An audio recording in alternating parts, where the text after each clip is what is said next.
I'm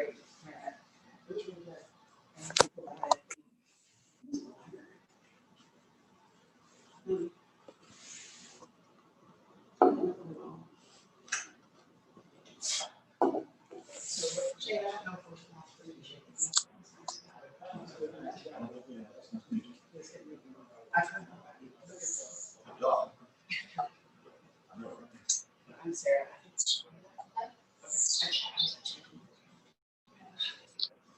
She's like, what title do you want? She asked me that too, and I'm like,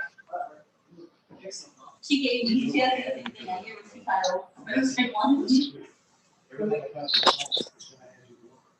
Okay, that's weird because and I went to go find everybody because I'm a person. I said, I had to go to my city. yeah, because I would click. I think so, but maybe not. Like I have been. If I don't pay, it's still really yes. The whole time.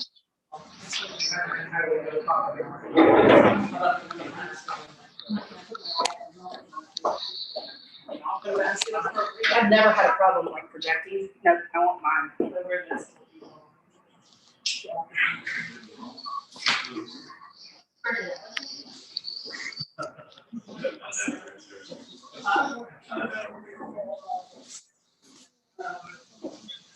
She said to put masks on, but we're going to have them on when we're talking because that's not fun.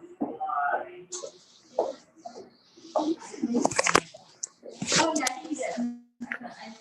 Yeah, I think so. I think I said everything. But yeah, here, I look at you on the message. I could see your name. Until she was. I would be like I would click on it and it would just sort of this white kind of blinking profile. I don't even know him. How does he already not like me? How does he already not like me? Well, that's on good. Well, he can be. And he thinks, I'm just very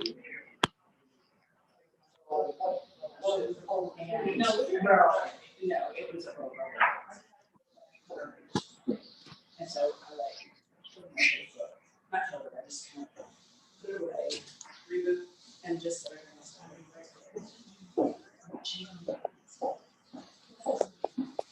exactly, that's something else. So you did that. Do you know that? In fact, I would. Yes.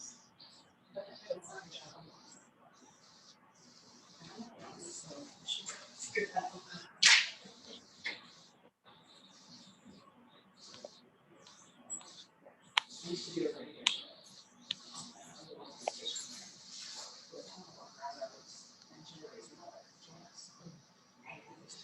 I love jazz. That's how I got started in jazz. And I think I know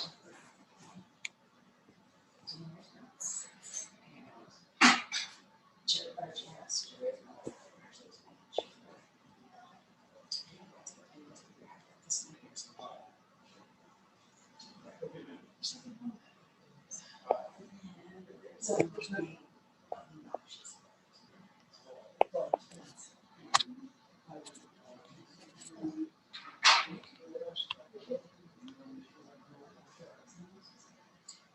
there are lots of that's that.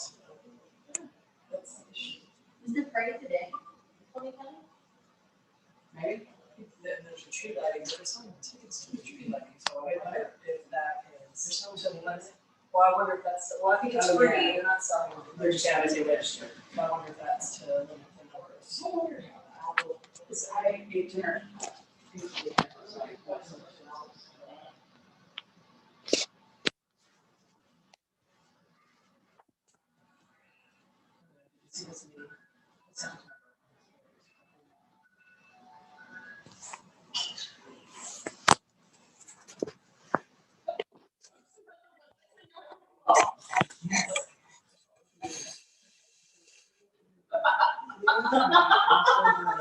just thought that was so funny.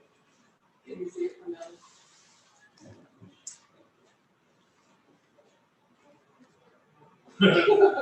I just thought that was so funny.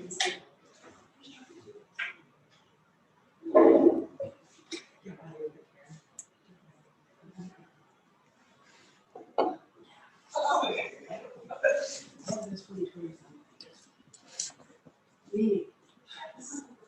But I mean, I have to think about it. You have to make an appointment. I mean, not good, but yes. And we're hoping that we'll be able to see him, around Christmas. But I gotta take it out. What's that one for this? All right, how about you?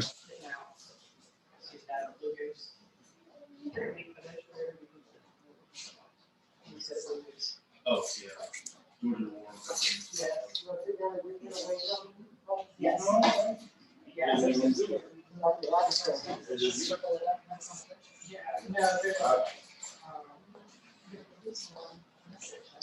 Hi, how are you? Yes. I'm blessed. I do have a question. Applause if you'll talk with your issues. Hello, my name is T. Harden. I have nothing to do with all that. I got a last minute call to say, could you help some stuff set up? But thank you for showing up, especially in these times. Don't know what the issue is with other folks. However, the issue of masks has passed. And oddly enough, it is part of our real talk, real issue in this day and age. So, is everybody prepared to wear a mask or not? If we wear one Are while you we're prepared to wear a talking, mask if? Okay, but do we have to wear them when we're talking? Can we pull them that down? makes no sense. Let's see how you come across with, I'm not saying that. I don't know if they can hear me or not. That's not what I meant. I don't see Hannah, but I don't see Austin Rose. We can't hear you. No, you don't know. No, I'm not. That's why we got the white, that if you have to cancel. We can It's clear. But we understand that some people actually do object to wearing a mask, and then for some people, because the virus has affected them personally, feel like, could you help us out and keep it down? Yeah.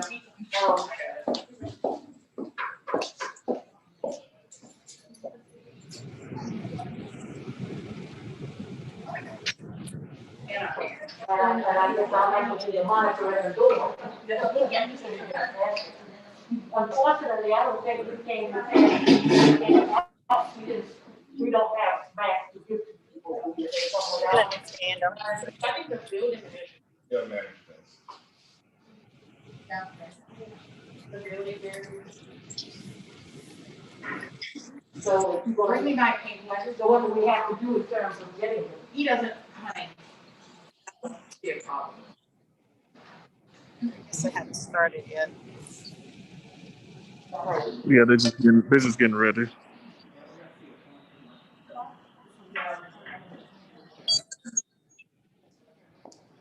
What did that mean? Operation. Here's that. And change it up. It's an issue. Thank you for your leadership. I'm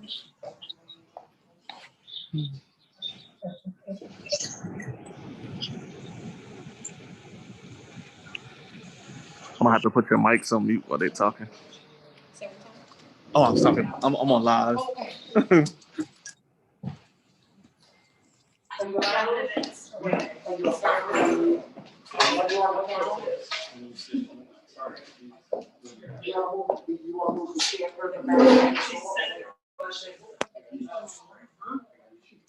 Yes, I understand it, but I hope you try to straighten out the issues. That's why we want to be able to be like this.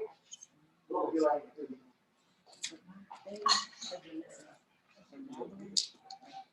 Okay. We make it this way.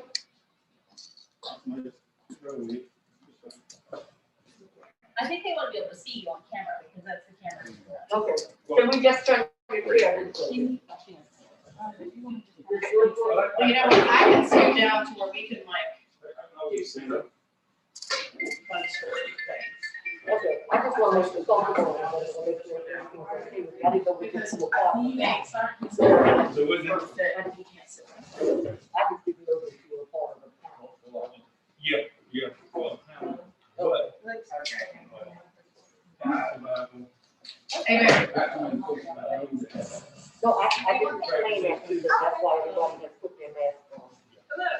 Yeah,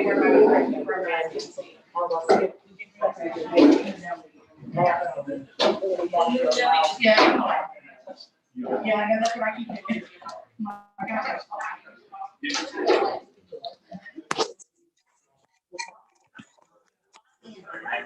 You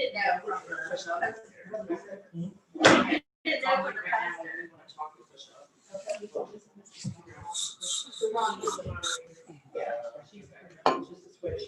I got you. Got you covered. Poster. I was like,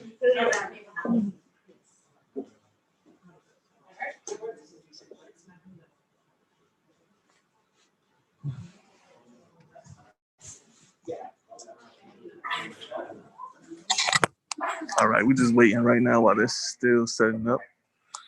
Welcome to Real Talk, Real Issues with Joe Ray Jenkins. Thank you for joining.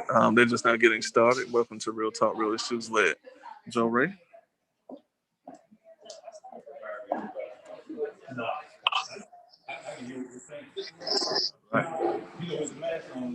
All right, I appreciate it.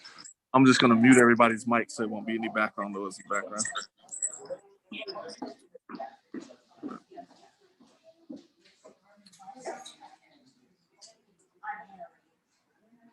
Just getting started.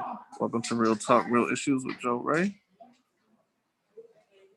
Thank you for being patient. And we should be starting momentarily.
Okay, testing.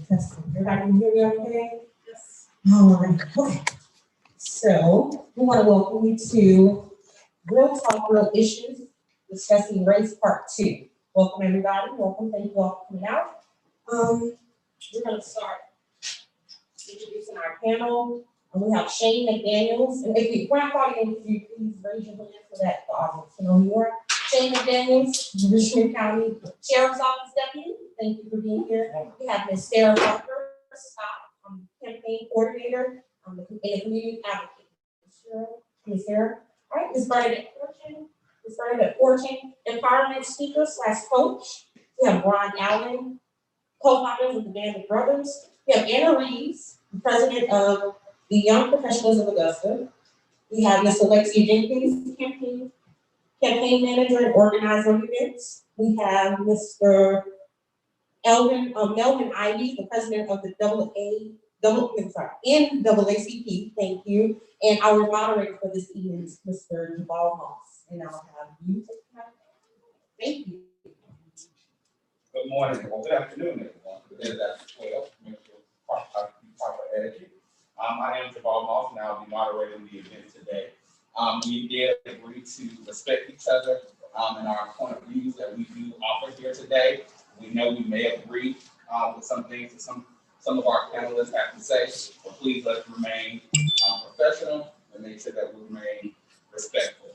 So I think the first thing that we're going to do today, we did have a chance to introduce, have a chance for you all to be introduced. We wanted to give you an opportunity to do a brief 2-minute introduction of yourself, prior to us going into questions. So I'll start with this gentleman here, and then we'll move down.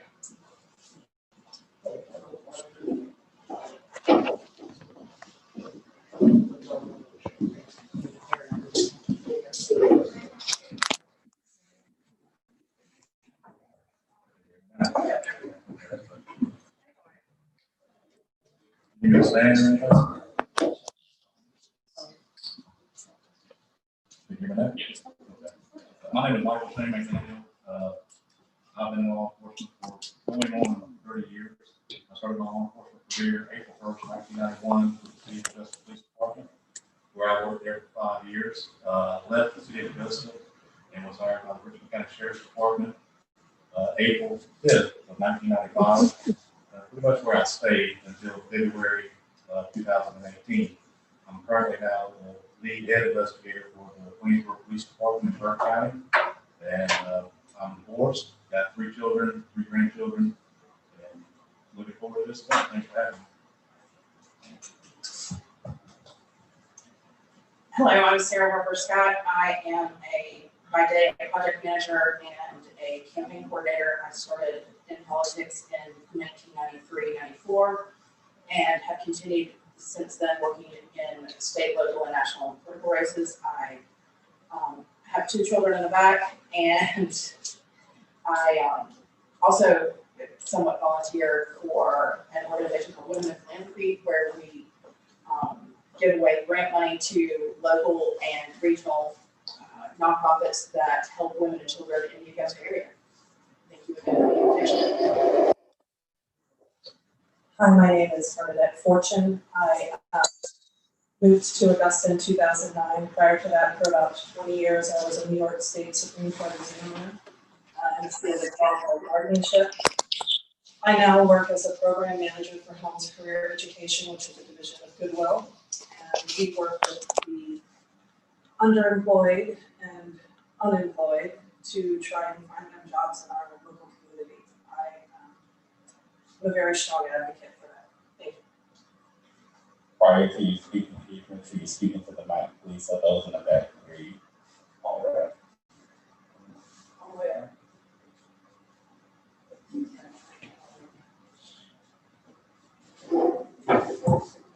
I should know how to run a microphone.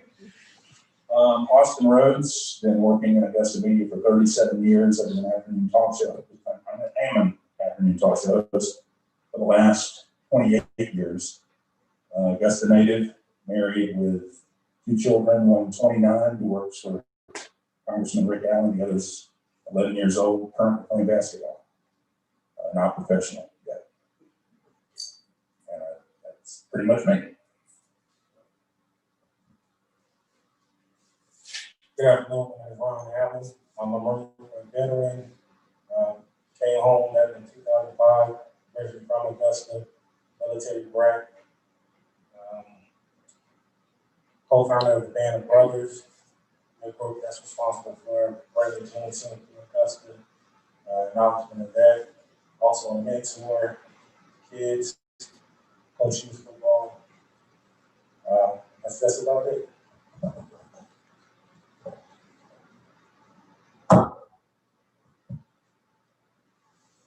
Hello. I'm Anna Reeves, the president of Young Professionals of Augusta, also the current president of the Augusta Women's Club. I volunteer at a church working with the youth program called House Members, and I work in the community as also a small business entity for the last 7 years. Thank you for having me.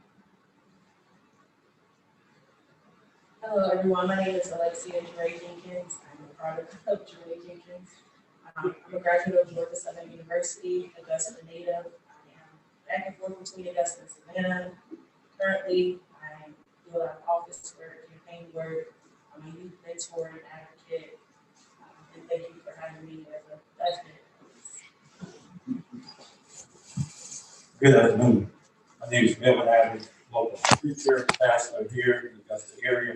Also served as the president of the Augusta branch in NAACP. Thank you so much for your introduction.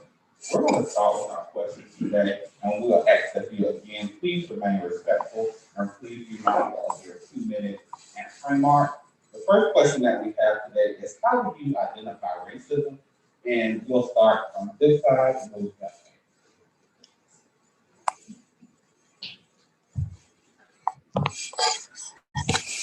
I would define racism as discrimination against a person based on their ethnicity, how you act towards them, they're discriminating against. I would define racism as any different treatment for anyone, whether it's race or how they even just look, outward appearance, any accents, anything that takes their outward appearance and gives you an immediate judgment as to the depth of their character or who they are as a person. So we're gonna just jump right into that, right? That's a really tough question, right? Because racism can be different depending upon who's answering that question. So I want to sort of categorize that and just stick it into a little bucket and say, this is racism. And hopefully through our conversations today, we'll get a little bit closer to an understanding that it is different for everybody and it's not one solution. So I don't really want to put what I think is out there because that might not be what Austin thinks or what Shane thinks or what you think. And I don't want to take it.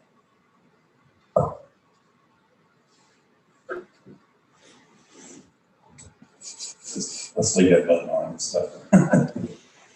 I'll tell you what I think about it. Racism is the most overused and misunderstood word, I think, in American politics and in American social conversation today. Racism should mean, by its dictionary definition, the belief that one race is superior to or inferior to another in the treatment thereof. It does not include racial insensitivity, because if it did include racial insensitivity, everyone from Dave Chappelle to Larry the Cable Guy would be racist. They are not. They are insensitive, humorous, they're irreverent, they're disrespectful, but they're not racist. And again, I believe it's the most overused and misunderstood term in American politics today. Racism to me is, as I often say, it's one race thinking they're inferior to another race and dictating on what that other race should do, or how they should act, how they should conduct themselves. That's what racism is to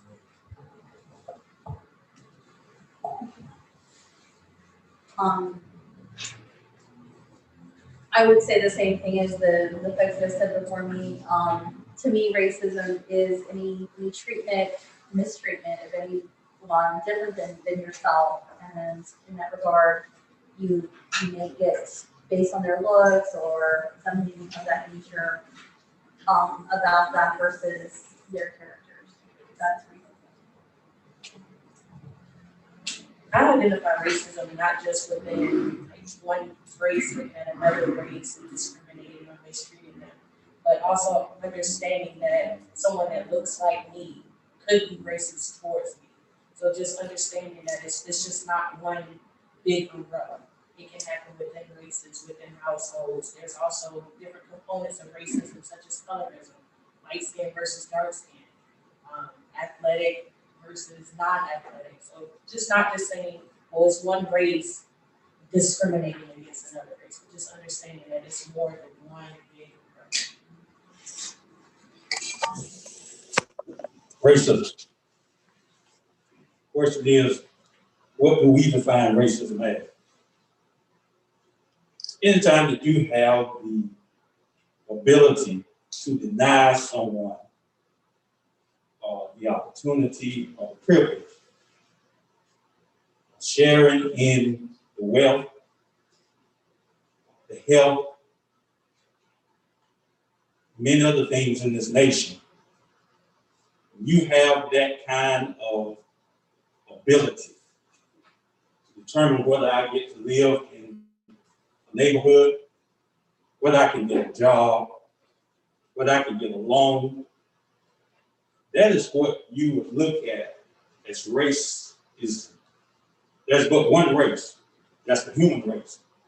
And what we have done historically, we have taken it and we have branded it to use to our advantages.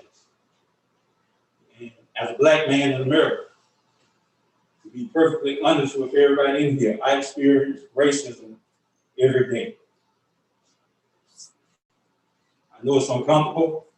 I know it's a subject that most people are uncomfortable with, but it is a subject we have to sit down and have a candid conversation about it.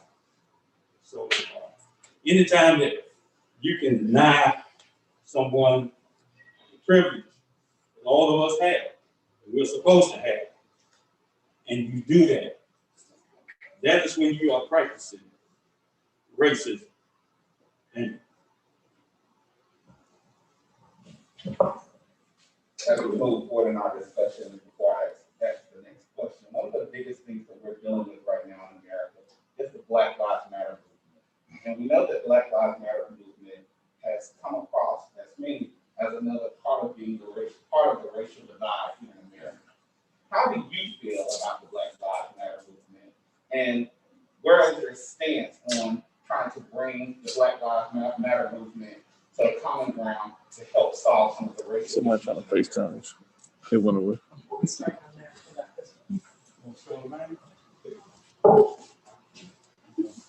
Black Lives Matter. It is a slogan, a term that has been coined simply because Black lives in America has gone through so much that it appears that they don't matter simply because if you can shoot an unarmed Black man in the back, in the front, wherever you shoot him at, and nothing is done, that is where that term comes from. Black Lives Matter. Hopefully we'll get to some areas today that we can really start having a candid conversation. There are a lot of people that disassociate themselves with the term Black Lives Matter. I don't know about you, but my life matters.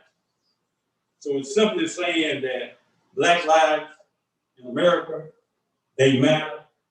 We need to stand up and start raising whatever you want to call it, simply because anytime that a person can get shot down like a dog, and let me just say this, I think I got 30 seconds. Anytime that you spend more money on taking care of a dog than you do taking care of a Black person, that's a serious problem in the community. In regards to Black Lives Matter, I think that it can be positive, but it's been twisted to have a negative aspect. Looking at my great grandmother, the things that she had to go through, and some of the things that I'm going through as well as a Black woman, Black Lives Matter to me is showing that it hasn't been a whole lot of change. My great grandmother was 27. We're talking about the same conversation, the same situation. So to me, Black Lives Matter is just saying we have a voice, we have power now. We don't deserve to be mistreated. We're not going to accept the treatment that we're, getting accepted worldwide. It was a situation where because I was related to a police officer, the conversation changed. But then I look at some of my friends who may not have those connections and, that type of privilege. And I'm like, their lives don't matter because they're not related to certain people. They don't know certain things. They don't say certain words. I use the word hostile to my employer and the conversation changed. So Black Lives Matter shouldn't be taken as a threat.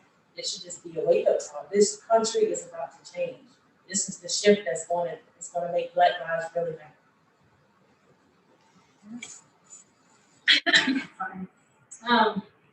For me, the Black Lives Movement is an awareness, and it should be as that. It should be not used in negative or hateful thoughts. Really, it should for me be used as just what it is. It's an awareness, as she was saying, to the movement that things have not changed. Things have not changed in the course, but I feel like, a lot of people want to make it again, or if it's not,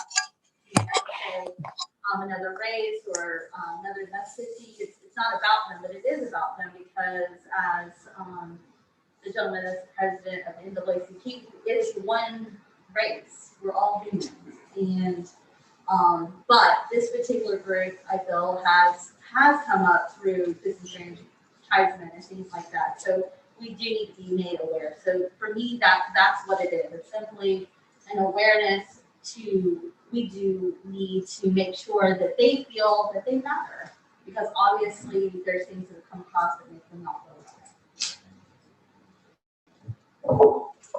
Oh, that's a good one. What is Black Lives Matter to me? It's just a statement. A statement that we have to make, because there are groups like the KKK, Proud Boys, that make us have to relay these statements. That's what the real problem is. It's not in the statement of Black Lives Matter.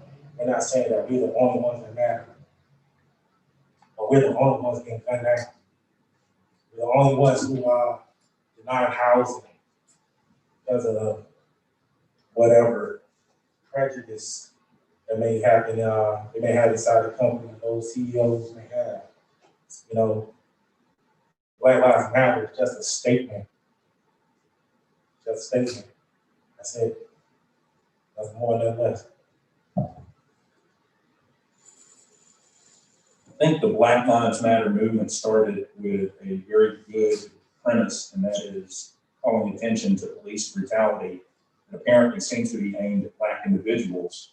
I think under closer examination of the way that police interact with suspects generally, there's not a heck of a lot of difference between the aggressive actions taken toward a Black suspect and a white suspect. Certainly in this area, there are plenty of white suspects who claim police brutality, etc. The problem with Black Lives Matter is I think that it's been taken over, the national movement, the organization, by a bunch of political oriented people who have no real connection to the original premise. And it reminds me a little bit of, Planned Parenthood has had the exact opposite thing happen. Every good Democrat that I know loves Planned Parenthood. Isn't it amazing that Planned Parenthood was founded by a Black hating racist who promoted genocide against the Black people? And if you could dig her up today, you know what she would say? It's working. Way more Black abortions than white abortions. Isn't that interesting? So be very careful about this Black Lives Movement political organization, because it can get away from what it was meant to do. And you can get all kind of nefarious characters involved. It should not be, as a group, I don't think, organizing behind certain political candidates unless there is a marked difference between the candidates standing on police brutality. But that's my personal opinion. So just be very careful with it, because political movements can be taken over by the wrong kind of people. So there is a difference, right, between the Black Lives Matter organization and the Black Lives Matter movement. I'm an upper middle class white woman educated in high school in Europe. My experiences and the experiences of every Black person in this room is different. I beg to differ that racism is about jobs and opportunities, in the sense of, it wasn't just Black people denied that, right? There was a time where women were denied and other races were denied. And so I think the Black Lives Matter movement and that stem of racism aren't exactly what we're talking about today. What I worry about, what I watch, what I see is it's becoming difficult to be a part of the conversation because we're not Black. We have to change our mindset as a community to understand we are all part of the human race. We all are part of this community. Do we want equality or preferential treatment? Do we want retribution? What are we talking about when we say the Black Lives Matter movement? What is it that we want? And I agree with Austin that it's been hijacked. I'm just going to give you a quick example of where I think things kind of go off track. And it might not make sense, but I'm gonna go with it. I was talking to a girlfriend the other day, same as me, upper middle class white woman, and she was saying, I really feel for what's going on in the Black community. I understand what they're going through. And I looked at her and I said, you do? She said, yes, I do. And I said, you have a husband and you have a 16, 17-year-old son, right? She said, yes, I do. I said, when they go out at night to go to the grocery store to pick up a gallon of milk or a loaf of bread, do you worry? She said, no, why would I? I said, well, that's the difference between the way you and I feel and the way the Black community feels. I am sympathetic. I want to understand, but my ability to understand cannot be measured on the same level as a Black mother whose son is going out to a party in the middle of the evening, right? So I think before we get into what all of these things are, we need to get down to the core basics of how do we have a conversation that I'm not offending you when I have an opinion. One of my Black friends said to me, I'm tired of educating white people. Well, you can't get tired. We can't get tired or feel lost in having a conversation with you. It's uncomfortable. The whole way down here, I thought, who is going to want to hear from an upper middle class white woman on racism? All I'm saying is I think we need to break it down to the core basics and have a conversation. We all have an opinion about everything, but we have to get the same language, the same terminology, the same understanding. Are we allowed to make a comment real quick? Can we do that? Yes. I don't necessarily disagree with what you're saying, but understand what a real risk is. Yesterday, we had a 28-year-old Black man shot to death in the middle of North Bay, and the suspect is another Black man. There are, I think, 35, Shane, you know, remember off the top of your head, 35, 36 homicides in Augusta, Richmond County right now. 39. The vast and overwhelming majority of them are Black on Black. The only crimes involving white people are domestic situations that got, and those can happen no matter what color you are. But when it comes to violent, homicidal crime in this community, it is 90% plus Black on Black. Keep in mind. Let me interject here. If you kill where you stay. Pardon me? You kill where you stay. You kill where you stay. You hunt where you stay. Is that not true? You are Absolutely. so this is Richmond County. Population of Richmond County is what, 90% African American? No, it's 60% African American. So around there. So why do 90%? Well, okay. And by the way, why aren't white people killing each other at the number of Black people? They are. Wait. Oh, Before we not this hijack, community. before Not we this community. hijack the comment and go down the rabbit hole. What they're having right here is exactly what I'm talking about. It's exactly what I'm talking about. One of my issues is, are we talking equal? Because we're not equal and don't everybody jump. I was raised differently than you were. If the starting line is here, mine's up here, y'all are here. Why is that? Because we don't have a proper education system. We don't have proper advantages. I work somewhere where I offer free education to people who are unemployed. They don't come. There's a mindset. There is something happening in our community where people have stopped helping themselves. Black and white, I see it. Why is it more predominant in Blacks in the area? There are more Blacks in the area. If we take away education, we take away opportunity, we take away the ability for someone to feel like they can support their families, you're gonna get crime. It's what happens. So my point is, it isn't a Black issue, it isn't a white issue, it's a human issue, and we have to break it down to where the problem is and start addressing it. We can't say, why is there more Black on Black crime and not white on white crime? Because there's a larger population of Black, there's a larger population of poor, there's a larger population of poor education. We have to talk about what is this all stemming from, because otherwise we're just spinning our wheels. All right. Let's please be mindful of our tone and speak a little bit louder because your masks are muffling your comments. You want to make sure that your voice and opinions are heard. I'm going to have Mr. Ivan speak, and then we'll come back down to this issue. Oh, okay. All right, we're talking about, and I'm just going to piggyback on something the young lady said, not to get your name, about when you talk about education. number one, you have to understand that Black people are 460 years. We've been trained 460 years on how we are supposed to act. So when you look at, you talk about taking advantage of education. I have good friends that have PhDs that can't get a job. I have good friends that have master's degrees that can't get a job. I'm talking because they tell them you're overqualified. At one time they say get an education and then you can get a good job.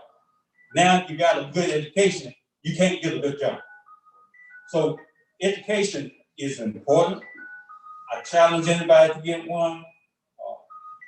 All my kids got a great education, but my issue is simply this, is that education is not the answer to all of this stuff. And yes, you're right, we hunt where we live. I'm not going to the west side or over in West Augusta and breaking somebody's house. It's too far. So I'm gonna break into your house, who's right around the corner. I can get what I need, make it back home safe. Okay, so that was a great point, but thank you so much for the opportunity just to respond. Thank you. Let me repeat the question. No, the question was, how do you feel as it relates to the Black Lives Matter movement, and how can we have a conversation to include the Black Lives Matter movement to bridge the gap of racial injustice in America? That wasn't the question. I thought you just asked about Black Lives Matter. No, I said, how do you feel that was already? Oh, okay. Well, much like Austin has said, it is a hijacked movement, but so is the Republican Party and so is the Democratic Party. Politics has been hijacked and movements have been hijacked for hundreds of years. You find something that resonates with the people and everyone's going to take advantage of that movement. But as Black Lives Matter stands right now, Black lives don't matter, not because like I say that, but until Black Lives Matter, all lives don't. And we have seen it time and time and time again, where if I get pulled over, and let me just say, I get pulled over more than normal because I drop out of jail. I have never felt like I was going to be hurt, be killed, be arrested, and believe me, I've driven speeds that I should have been. But I am a white girl who's grew up in Westlake. There ain't no way I'm going to jail. Not in Columbia County and probably not even in Richmond County. But I can promise you that little boy Brian back there, he will be driving while brown eventually. And he's gonna go to jail. If he bucks, if he argues, if his hands aren't in the right spot, if he doesn't have all of his paperwork completely correct. I have gotten out more tickets than most people have ever been pulled over for. And it's not because of anything other than I'm a white girl. And my car tag is always paid because I always have the ability to drive to the tag office. And my license is always not suspended because I have the ability to drive to the DMV. I have the $20 or the $35 that the license takes. I had the ability to, afford car insurance even when COVID hit. All of those things, and I'm picking out one segment of what Black Lives Matter is. But Sandra Bland got pulled out of her car and she ended up dead because she was Black and she has a higher degree than I do. I have a 4-year education and she had more than I did. I can promise you, I've never even been detained. And my mouth overruns my capabilities on a daily basis. And I've never had to worry that I was going to have to be picked up from the lockup, or that I wouldn't even make it there, that I was going to end up as a dead body on the street. Now, I know my privilege, but we have all got to figure out that until everybody in this room's lives matter as much as mine, or as my daughter's, that we can't quit saying that Black lives do matter. It's already real good. I hope I'm not the voice of unpopular opinion, and I probably won't be, but please take into consideration what I've done for over half my lifetime. When you ask me, or if someone asks me, does Black Lives Matter, I'm going to have a response that seems to be a very negative response. I get negative feedback from it. For the last 30 years, I've answered calls and run hot, run 110, 120 miles an hour to this person shot and killed, this person shot and killed, this person shot and killed. I'm trained to not look at color. I I don't look at color. I'm gonna go 120 miles an hour to a black male just as much as I'm gonna go 120 miles an hour to a Hispanic male or a white male or a female. We're trained in law enforcement, especially here locally, because we are in the South. We don't look at color. And I don't know too many officers. I know a good handful that they're no longer in law enforcement. The majority, the vast majority of law enforcement here locally don't look at color. We look at who does right, who does wrong, who's breaking the law. Now, does racism exist within the sheriff's office, be it Richmond County? I have seen some situations before that were very questionable, but it's not just Richmond County, it's other neighboring counties as well. Does Black Lives Matter? Absolutely. I'll say it all day long, but so does Hispanic lives, so do Oriental lives, so do white lives, so do males, so do females, so do children. That's how I'm trained. That's how I'm trained, you know, how I was trained. And I was trained old school. I'm going to go and do everything I can to just help someone who's been victimized, regardless of their color, regardless of their sex, their race, their religious beliefs. We don't look at all that. We get to the scene 1, 2, 3, 4, 5 o'clock in the morning. It is extremely active. It is very violent.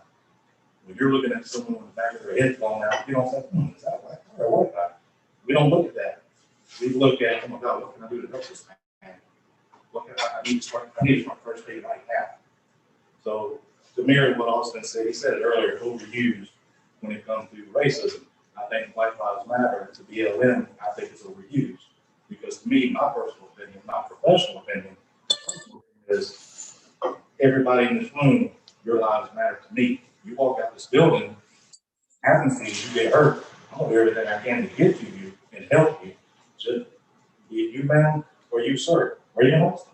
I'm gonna do everything I can to get to you as fast as I can. And I don't mean that to be disrespectful. I mean that because that's how I'm trained. And the majority of the people that have been in law enforcement the same length of time that I've been have been trained that same way. Yes, there have been some people with questionable opinions regarding race in law enforcement, be it the whole city of Augusta or the Richmond County Sheriff's Office, but those people have since been weeded out. They're no longer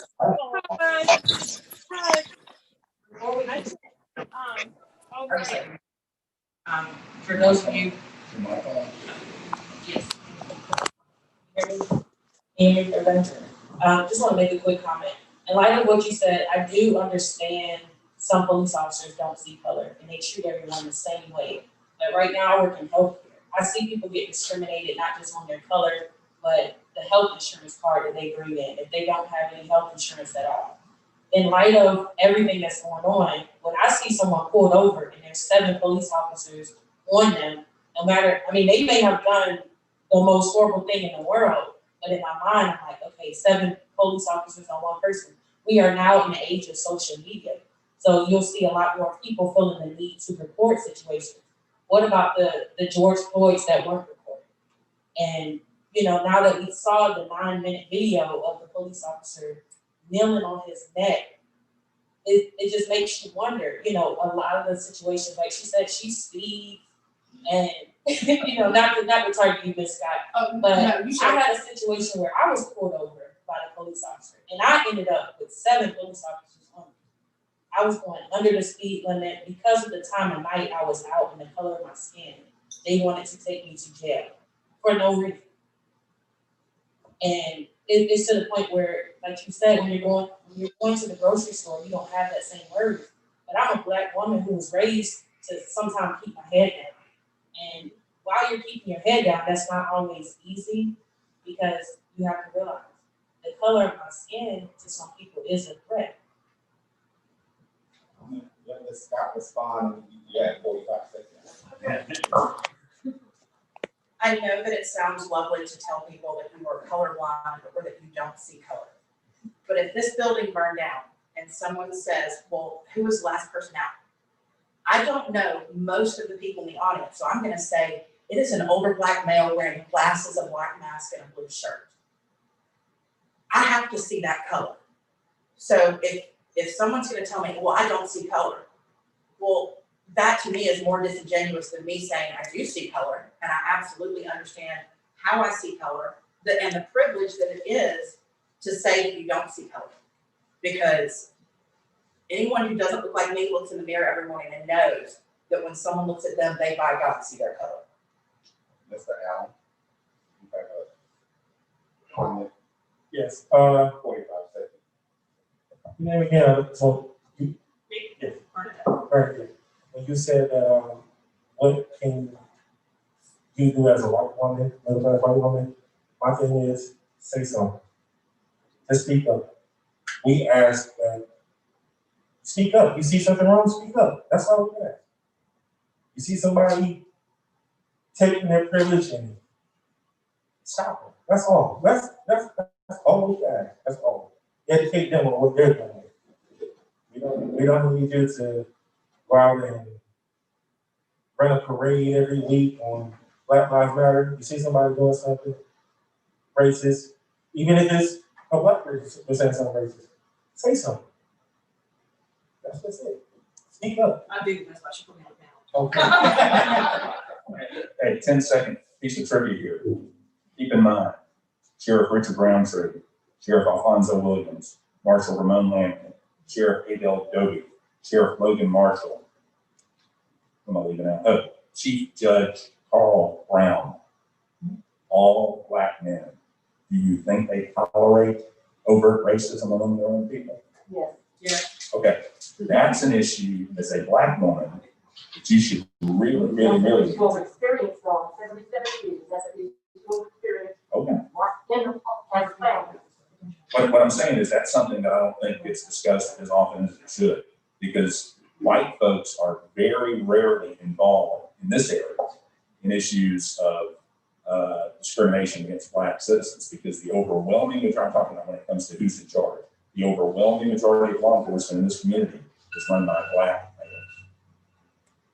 All right, I think we're in a good place to move into our next segment. We talk about how do we have a conversation. How do we have difficult conversations about race with people that don't look like us? All you gotta do is go to Facebook and pull up off the road page. You're gonna get what you want, the difficult conversation. I mean, it's there. Every time he may post something, may look like somebody who look like me. And here you go, just hundreds of Augustinians, Colombians, talking to Robbie, just saying stuff about people, people you don't even know. But the problem is, we come on this page. I'm saying we as black folks, we come on this page, start arguing, defending. Best thing to do is don't go on the page. Don't give it no light. Don't give it no light. You wanna go? Repeat the question again. How do we have difficult conversations about racism with people that may not look like us? First thing we do is we don't do it on social media. We don't do it where someone else controls the conversation. I've learned something very recently that I should have learned a long time ago.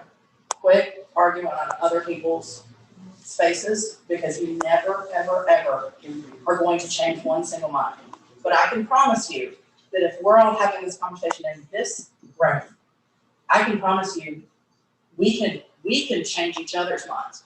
But social media, that is not the place to even start the conversation. So I think the first thing is conversations are hijacked and become arguments. We were just having a conversation before this started, and I said, well, the first mistake in starting a conversation is if the goal of your conversation is to change someone else's mind, you should just go home. My job is not to change anybody else's mind. I live in a family where we're on completely different sides of the political spectrum, but I love and respect my family. I love them. They are good people. Good people sometimes don't agree with other good people. It's simple. When you come into a conversation assuming that someone is a certain way or a certain thing or a certain, has a certain political, agenda, you've already lost the conversation. You should go home. When we can start having real conversations where we sit in a room and we respect what comes out of the other person's mouth, even if we wholeheartedly disagree and the inside of us is on fire, you cannot look at that person and call them a name or be derogatory about them. They are entitled to their opinion. That is who we are, right? I don't agree with 99% of what I see on Austin's page, but I have never once, I guarantee you, he doesn't even know I read his page. Because I have never once shot back at somebody on their page and said, you're an idiot, who the hell raised you, where do you come from, what's wrong with you, how do you not know this, you're a racist. That is not my job. People will come to their own conclusions when they are given the facts. And you cannot change someone else's facts for them, right? And I'm gonna go real quick back to the George Floyd thing we talked about. I have worked in law most of my life, not like Shane, but in a different area. Facts are facts. What disturbs me in our conversations are, we can all see the same thing and have a different set of facts. So how do we have conversations when we can look at the same 9-minute video and not see the same thing? That to me is the core problem we're dealing with. Can you repeat the question? How do you have difficult conversations about race with people that may not look like us? I think we need to start. That to me is the biggest thing, is that we need to start, and we need to start with our circles, and then we need to go outward. And we need to take the time to meet with people that don't look like us and share our experiences, share our life with them a little bit. Because again, to the point of social media, if you follow me on social media, you will see that I don't post heavy topics like that, because I have 2,000 friends. Those 2,000 friends are not all going to see the same thing. They're not all going to have the same life experience that I have. And it's going to be a fight, and for no reason. We're not changing anything by going on social media, making posts and making everybody upset. That does not change one thing.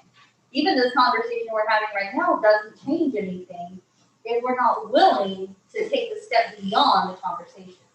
And so that is my thought with that, is we have to have those conversations, but then we need to be willing to listen and say, how can I help in this situation? If you're like myself, a small business owner that doesn't have any employees to have to report to me, or anything where I'm in that situation, there's other ways though in my network that I can build others up and help them and strengthen them in regards to this issue that may not be even aware to me. So I think that's where we have to start, is figuring out where the needs are and how to let them go forward. Mr. McDaniel. How do we face it, or how do we bring in the conversation to lead us to what comes? How do we have a conversation about race with people that may not? I'll agree with Ms. Scott. Number one, you don't want to put it on social media, mainly because it's going to be sensationalized. Just about everything you say on social media is going to be blown way out of proportion. I remember the time when I was on the road, we had a real good ship, real tight ship, and everybody, law enforcement is like military, it's like a brotherhood.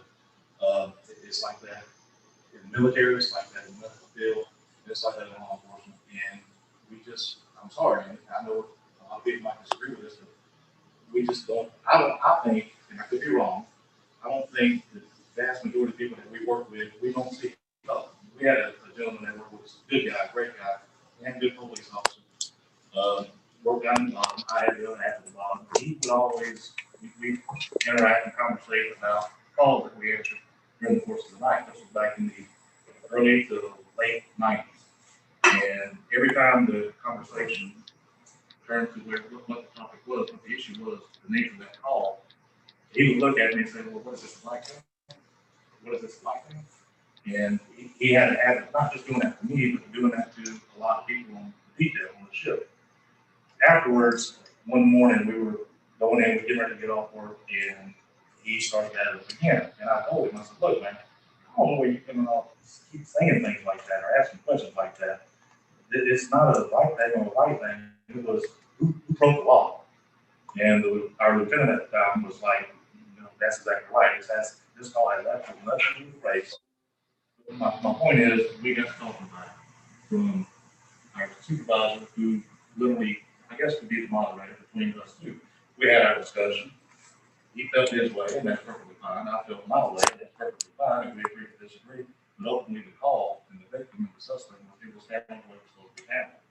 But to answer your question, why not we talk about it? It's going to be uncomfortable, no doubt. I've been doing it for almost 30 years. It's going to be uncomfortable.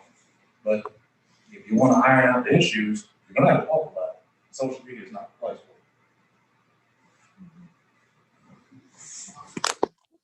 for it. Yeah, go again.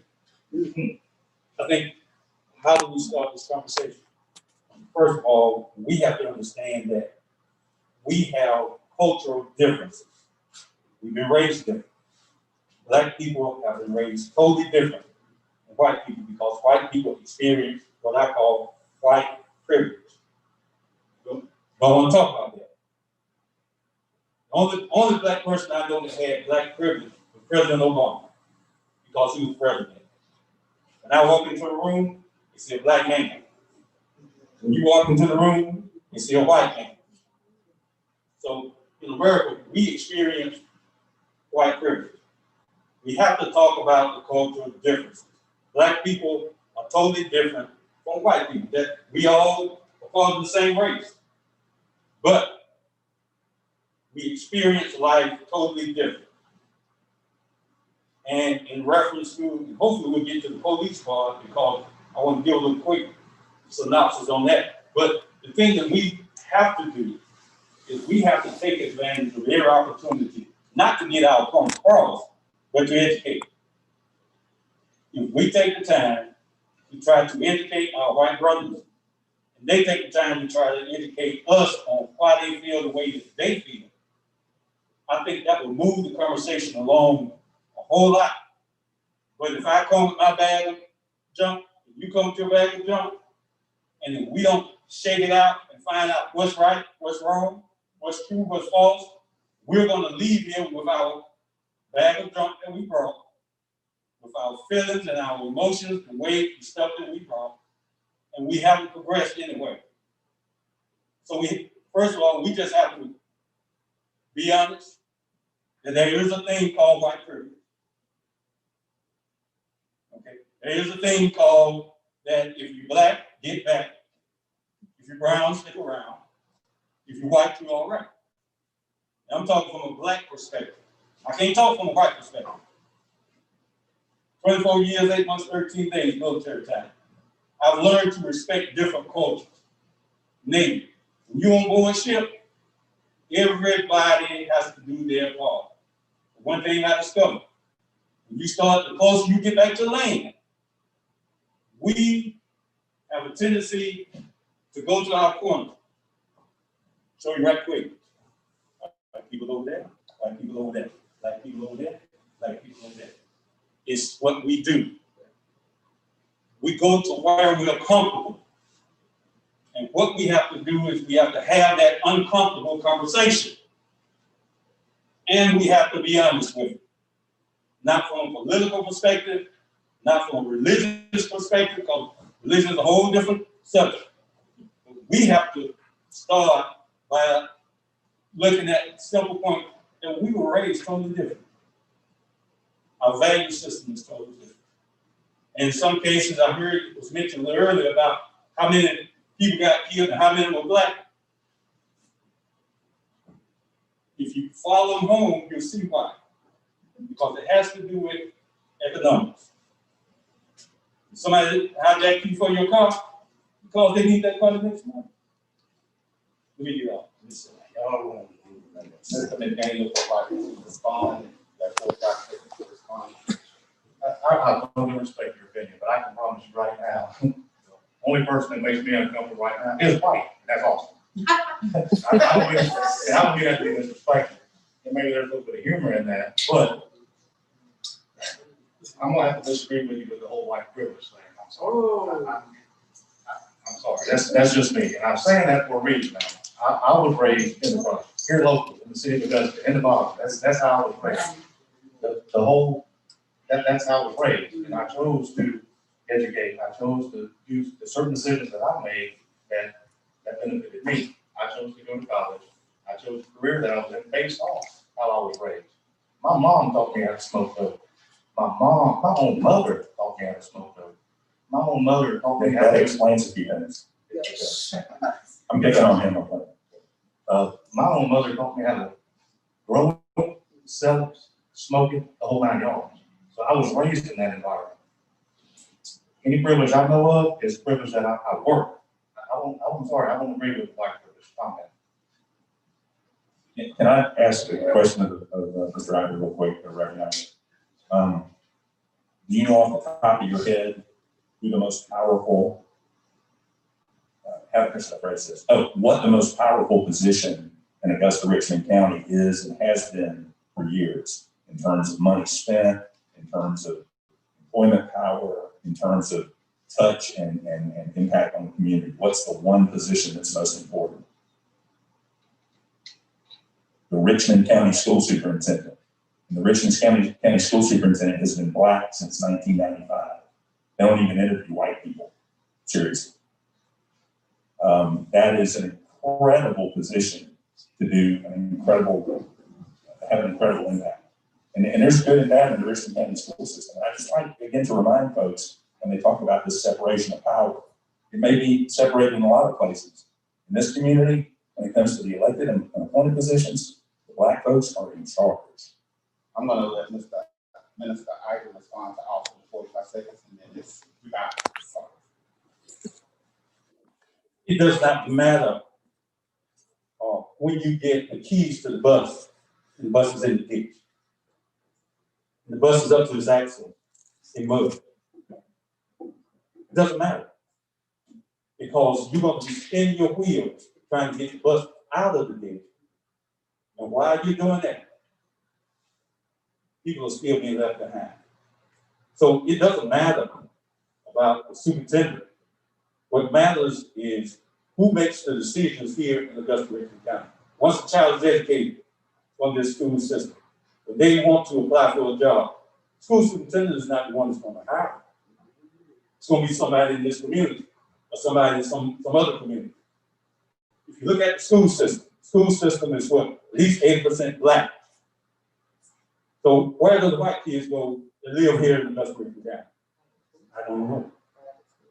My only point is this, is that yes, there is, we do have black people in high positions now, but if you've been in charge for the last 400 years, it's hard to turn around the ship. I know about the aircraft carrier, you can't turn on the dime. It takes a long time.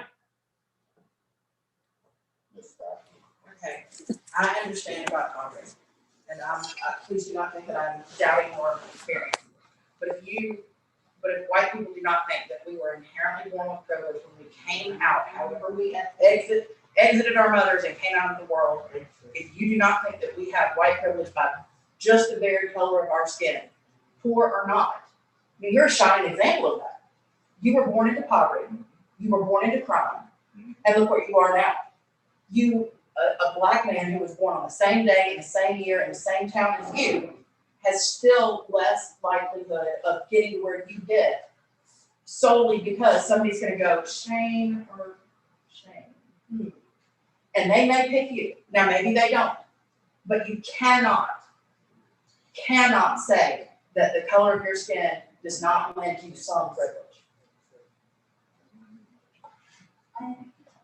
I have really kind of a question for this woman. I was adopted, and I was adopted by a white family, per se. So my mother was raised here in Augusta, my adopted mother. And so she is older, and so she was sharing with me some experiences that she had. And so I'm wondering if some of this stuff too is also based on the time that things were happening in. Because she was sharing with me a story about a time where she was on a bus on Broad Street, and a black lady was asked to get me on the back of the bus. And so I said, well, Mom, well, you know, why didn't you do something about it? And she's like, well, I was 14 years old, and you didn't talk to your elders a certain way, and you didn't speak up like that. You just sat where you were told that was the end of it. So, but now I'm seeing, my generation, my peers, we're not standing up. We're not sitting down for that. We're standing up and saying, no, that's not right. And we're allowed to do that in our space and in our generation. But I'm wondering, like, if some of the stuff that we're experiencing is a product of that experience from older generations. That it's not like she didn't think that was bad or she felt sorry. She told me she felt sorry as a 14-year-old teenager for that lady and how she was talked to and treated. But she wasn't, she wasn't in a place in her mind to do something about it. So that's my question, I guess, for the panel. 1 second, I have this part of me response. Excuse me, response. Can call a lot of different names, it's all right. I just want to get back to 1 second about white privilege. And I don't want to go down a rabbit hole with it, but I want to have a conversation about the fact that one of the reasons I think I'm pretty good legal mind, even though I'm not a lawyer, is I can see both sides of an argument. And I think any good legal mind can do that. It can anticipate what's going to come from the other side. When you use the word white privilege, and for the record, I agree 100% right over here. When you use the word white privilege, what happens is all the people like Shane or myself or anybody else who had to drive themselves up out of the ditch takes offense, right? They immediately think, you're saying I didn't have to work for what I gave. But that's not what they're saying. And that's not what white privilege means. Remember earlier when I talked about the starting line up here for me and the starting line back here? That's what white privilege is. White privilege doesn't mean that I didn't have to pull myself out of an abusive relationship and reset my children twice. It doesn't mean that I had to start over again when my husband died in the middle of the night. That's not what any of that means. It means that I am more likely to be able to succeed despite those hurdles than a Black person in the same. I will go back to my conversation with my friend about, do you worry about your husband or son driving to the store or going to a party? No, I don't worry. What I do worry about for my young son that I'm raising is that if we don't do something about these racial divides, he'll become a target simply because he's a white boy out in the middle of the night. I worry that we are driving the ship all the way to the other side. And all we have to do is recognize that white privilege is not a statement of an affront against white people who work hard. That's all it is. It's saying, by the nature of our skin color, we've had access to better education much longer than Blacks have. We have access to things to help us more than Black people have. I work at Goodwill, and the majority of the people who come through our door is Black. They have some things available to them that would not be available to my children because I'm middle class, not poor. I could now be angry about that and say, well, how come my kid can't get that education for free? Or I could go, I'm so glad that we have that education there to help those people. Some of it's just your perspective. And you have to shift it to understand that we're not talking about equal treatment, we're talking about equitable. Do you know the difference? Equal means everyone the same. Well, we can't all be treated the same and pull it up where it belongs. We have to give more in the areas where there has been less for so long. That's what it means. Mr. Allen, you have a 45-second response. And we're going to move to our next segment. Just to touch on the white privilege. All you can say about the son, right? Basketball, athlete, me too, I got a son, he's 13, plays football. I stand a kid, you're quiet. We stay right down the street here. He has to go to the store the other day. He came to me, he had a black hoodie, black mask, basketball shorts. You know, I told him, it was still cold. I didn't care about the basketball shorts. Take the hoodie off. Because him going to the store, not coming back, that's a real thing. You know, I bet we can put our boys together and walk to the store. My son is going to have a confrontation with real. That's a privilege. He might. He might, and God bless him. No kid should. Let me tell you what I worry about. I worry about my kid, my wife, my daughter being on the other side of the two idiots on North Leg that got to the brawl yesterday and gunfire breaking out.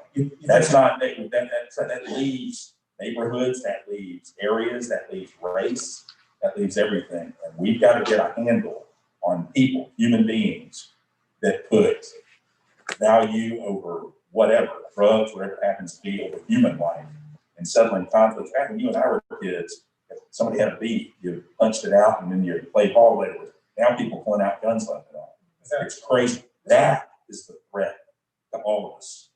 And it's the elderly grandmother that got shot and killed in Barnwell County the other day. It's the 8-year-old black kid that was asleep in his house and gunfire lit up the neighborhood. That's by far the biggest danger in this community to young black men. It's not police acting up. I agree with that. I don't think it's the police. We don't have that issue here with the cops as far as that we see throughout the country. That's one thing I can say about the Augusta area. Our issue is with the community itself. The black community and the white community. That's where the issue is, I think, here in Augusta County. It's not even the police department. You can say educated, board educated, school attendance, she's been black, they've been black since 95. That doesn't matter. I graduated from Georgia in 1997. Top of my class. You go to school to learn. It doesn't matter who's the superintendent. Just like the pastor said, if you just not getting the keys, you're still behind 400 years. So the education, who's in charge, is not about who's in charge, it's about what happens when you leave these areas. Come back. I left and came back home because I love Augusta. It's a great place to raise your kids. It's not a bad, compared to what I've seen around the world, Augusta's not a bad place at all. We have bad people here on both sides. I can admit that. We have bad people, but Augusta as a whole is not a bad place. I don't think the South is bad compared to the North or the West. I think the South gets along better, men and women, boys and girls with each other, than any other area in the country, because we've lived with each other for so long and we know each other so well. I think the big cities, particularly in the Northeast and out West, have lost their minds. Thank you. We're going to go on to our next segment, and as a point of correction, I would, as the moderator, April 1st, 1996, the first black superintendent became formal in Richmond County. John Strellick retired in 1995, and Charles Clark was appointed his immediate interim, and he took over at that point. Being technical, but I was there that night. It was a proud moment. Charles Clark, believe it or not, was a friend of mine at that point, and he was a West Side High School guy for many years when I was there. And Dr. Strellick's the biggest Steeler fan in Augusta besides me at the time, so I knew those gentlemen very well, and Dr. Strellick handpicked Charles Clark to take over from him. So we're going to move into our next segment. A lot of people have talked about the judicial system in their response to our former question. So does race affect the judicial system, and how?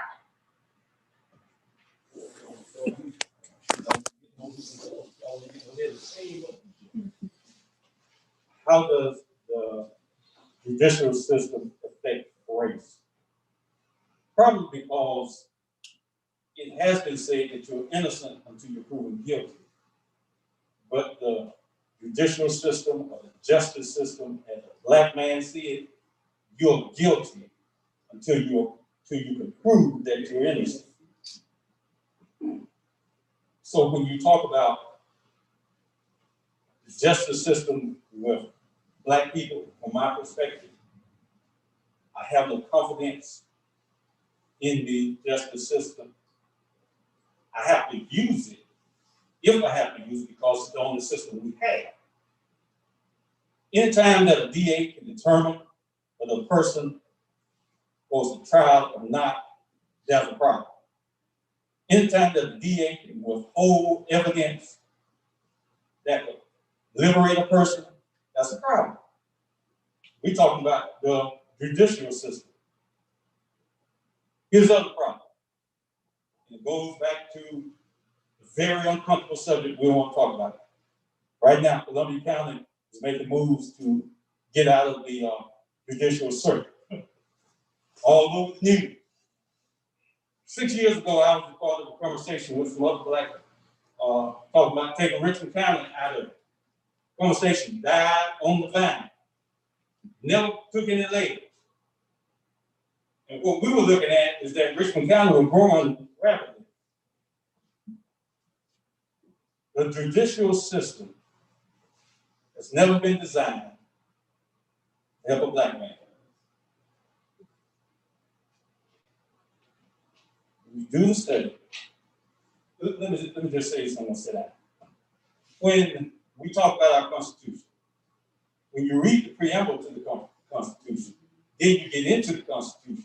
The Constitution does not even qualify a black man as an entire human being. It said that you are 3/5 and that you're a property.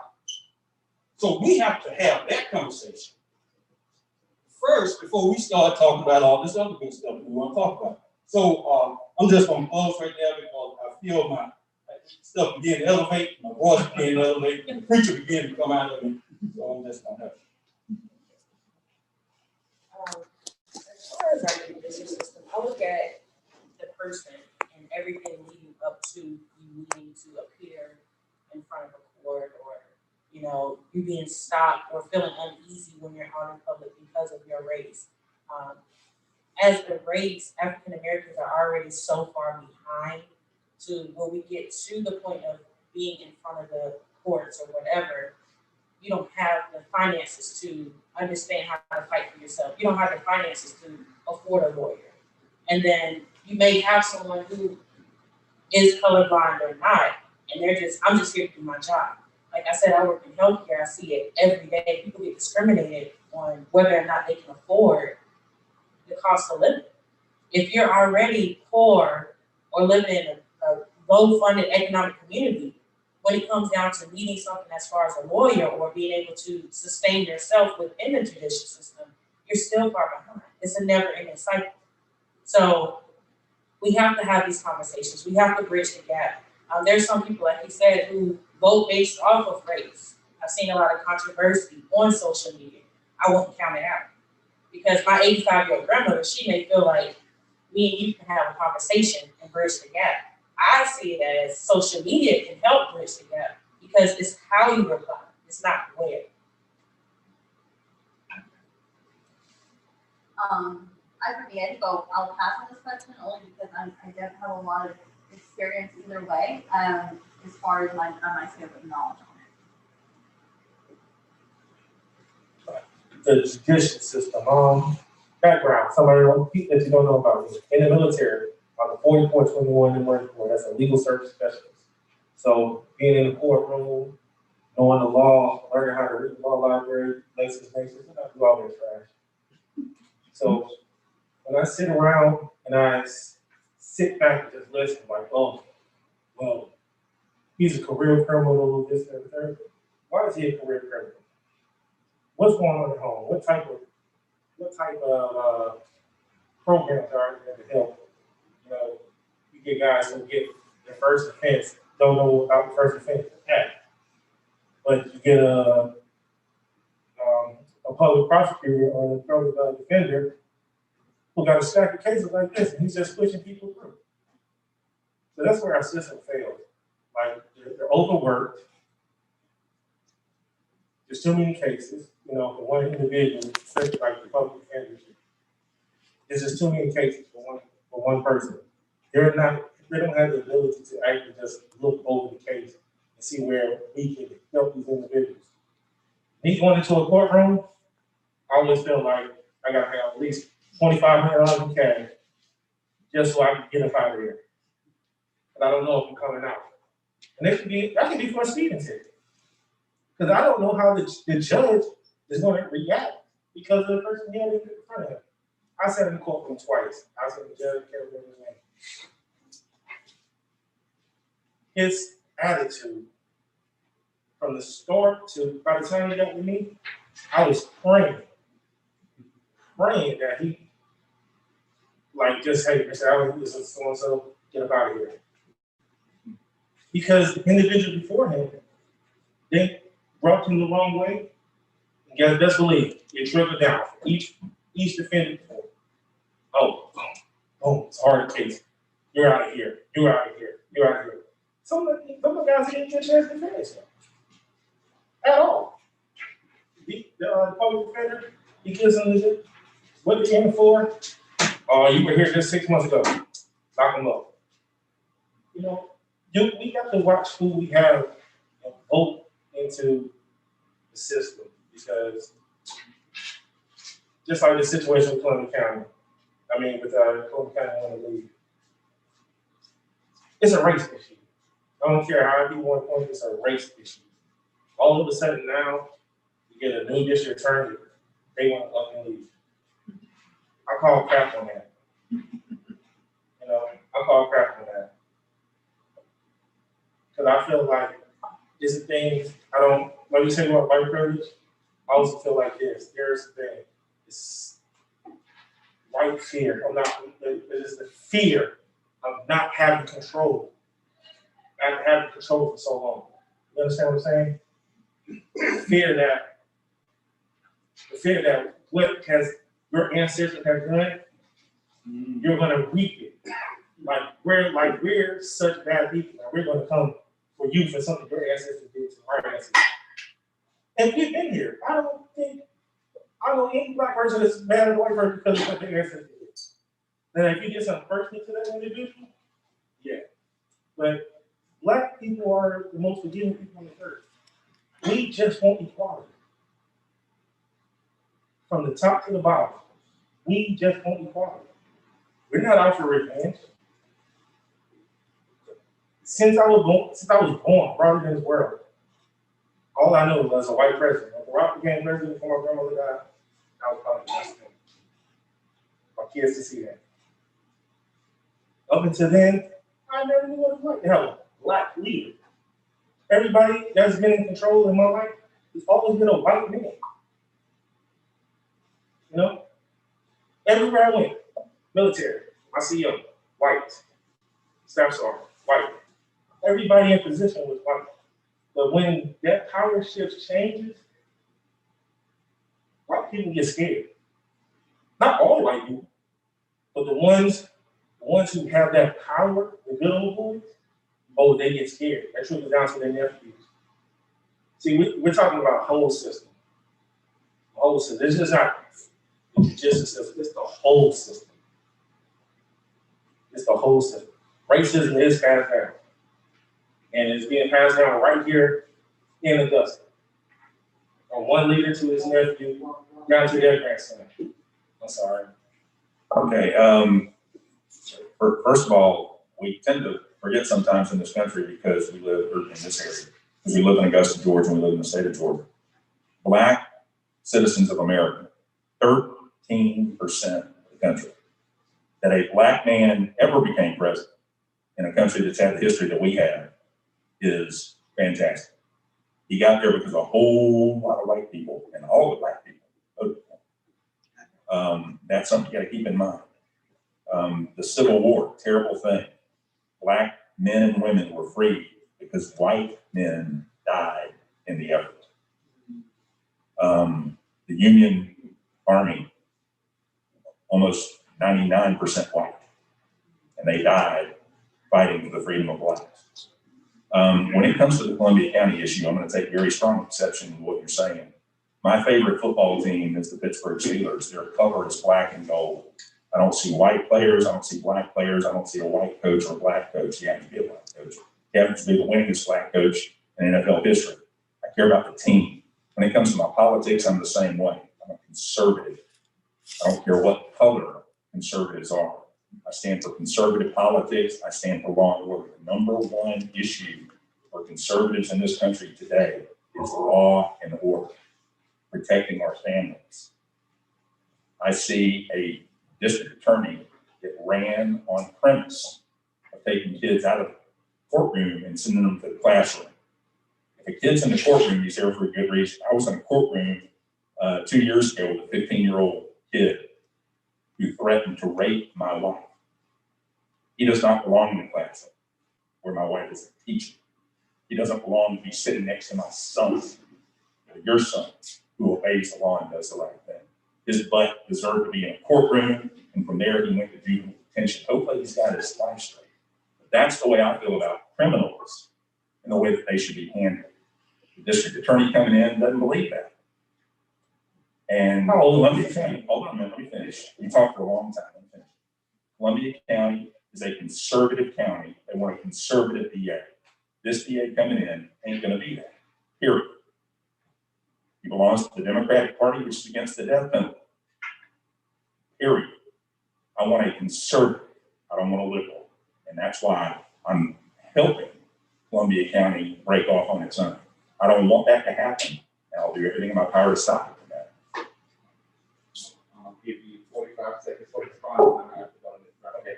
You say, I was just waiting for you to say that, conservative, liberal. So basically you're saying conservative, you still want to stay comfortable and watch and knowing that somebody's definitely looking out for you.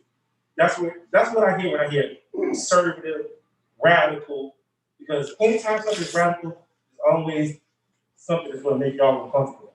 I'm not a radical. I'm not saying you're not a radical. We are radicals because that's how you label us. That's how your constituents label us. That's radical. Because guess what? It's a radical change for you. It's gonna make you uncomfortable. Not us, because we want that change. So you want to keep it conservative to where you feel comfortable. Correct. And you said I'm sorry, you said a kid said he was raped before. How old was that kid? Raped my wife. 15 years old. He's 15. He's still a child. He's in a gang that kills people, my friend. He's still a child. He's in a gang that kills people.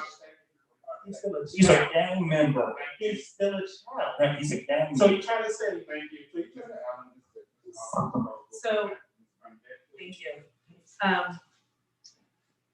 So I just want to start by saying, all of my Black friends say, stop saying you don't see color, please see our color, okay? So I understand what you mean. You don't mean you don't see color. What you mean is you don't judge someone by it. And I think that's an accurate statement.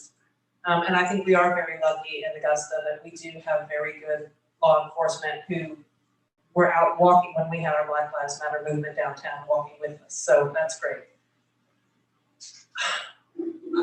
I ride the middle of the line a lot. I'm very strong in my opinions as a Democrat. My husband likes to refer to me as a Kennedy Democrat, right? He thinks I'm economically Republican and socially Democrat.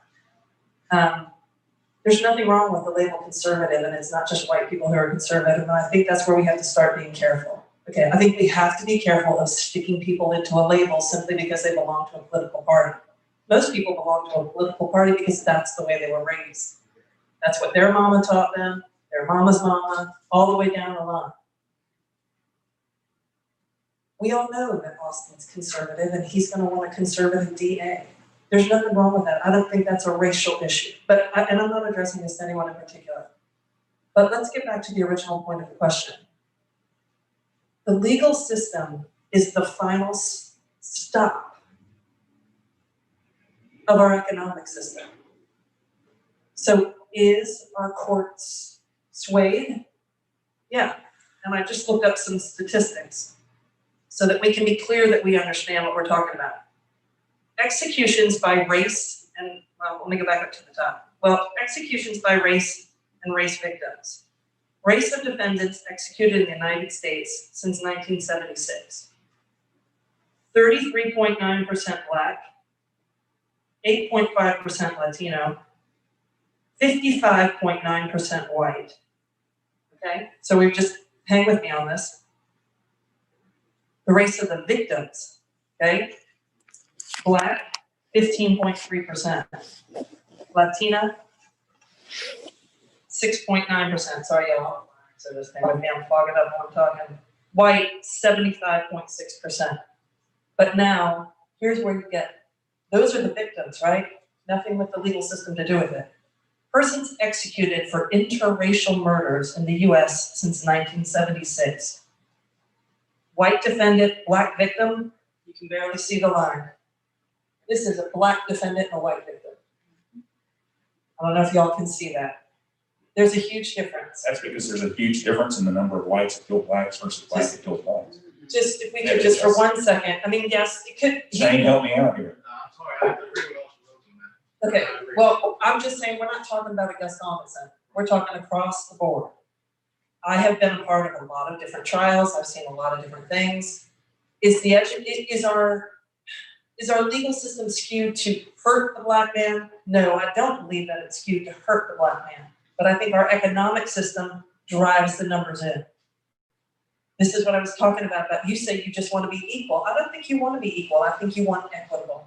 Because right now, I would have to pour more money into the schools in the poor neighborhoods. Somerville's fine. St. Mary's is fine. We're good. We need to go help out Josie. We need to get more down there so that that young kid who's 15, who is a member of a gang, and trust me, I understand where Austin's coming from. Okay, I've been attacked myself when I lived in New York. I wasn't worried about how old he was. I wanted him off the streets. So I understand where he's coming from. But once that 15-year-old hits the court system, what are we going to do with him? That's the issue. My thing is, African American 15-year-old and a Caucasian 15-year-old get treated differently. They're both children. They're both children. Now, had that been a white kid, he'd have been afforded some type of opportunity to correct his action.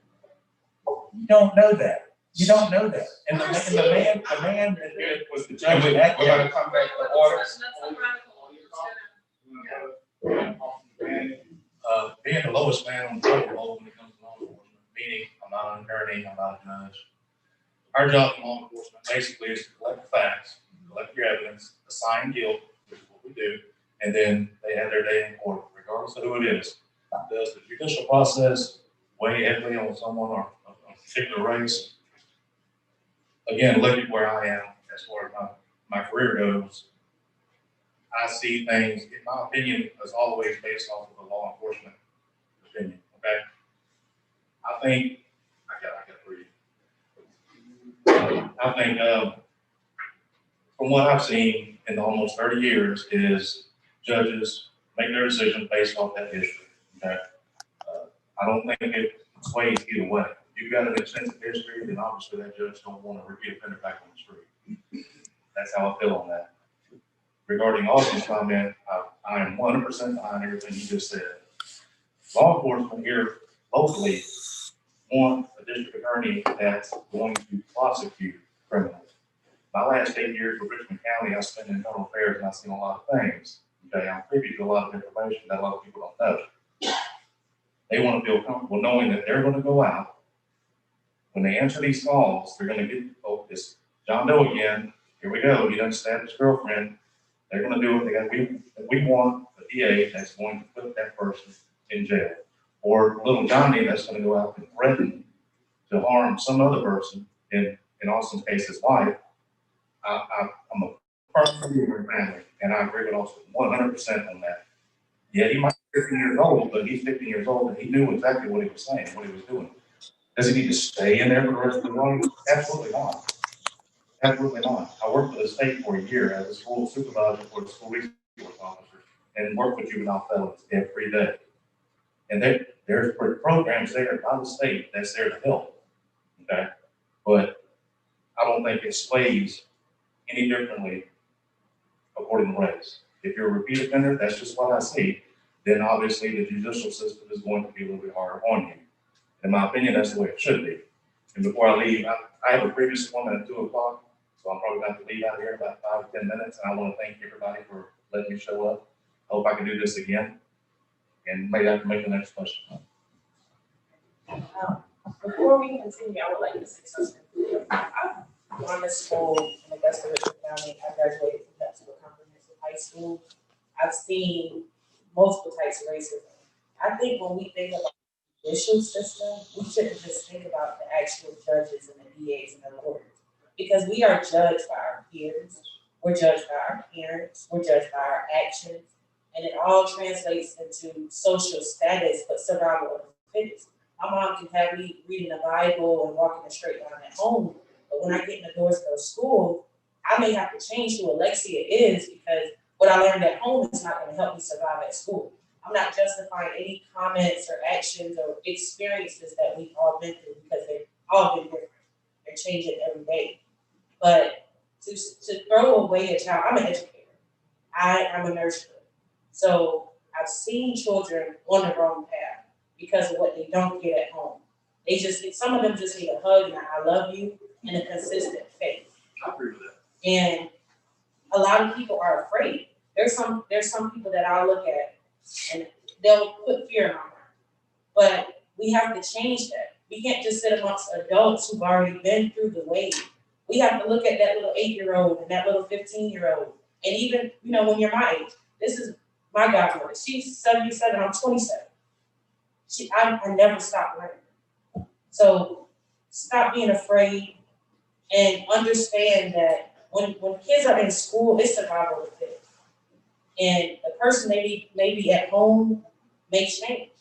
They may have to adapt to the situation and it may not be good. It may land them in jail, but the judges that they have to face on a daily basis sometimes are just as worse with the situation when they get all the way downtown.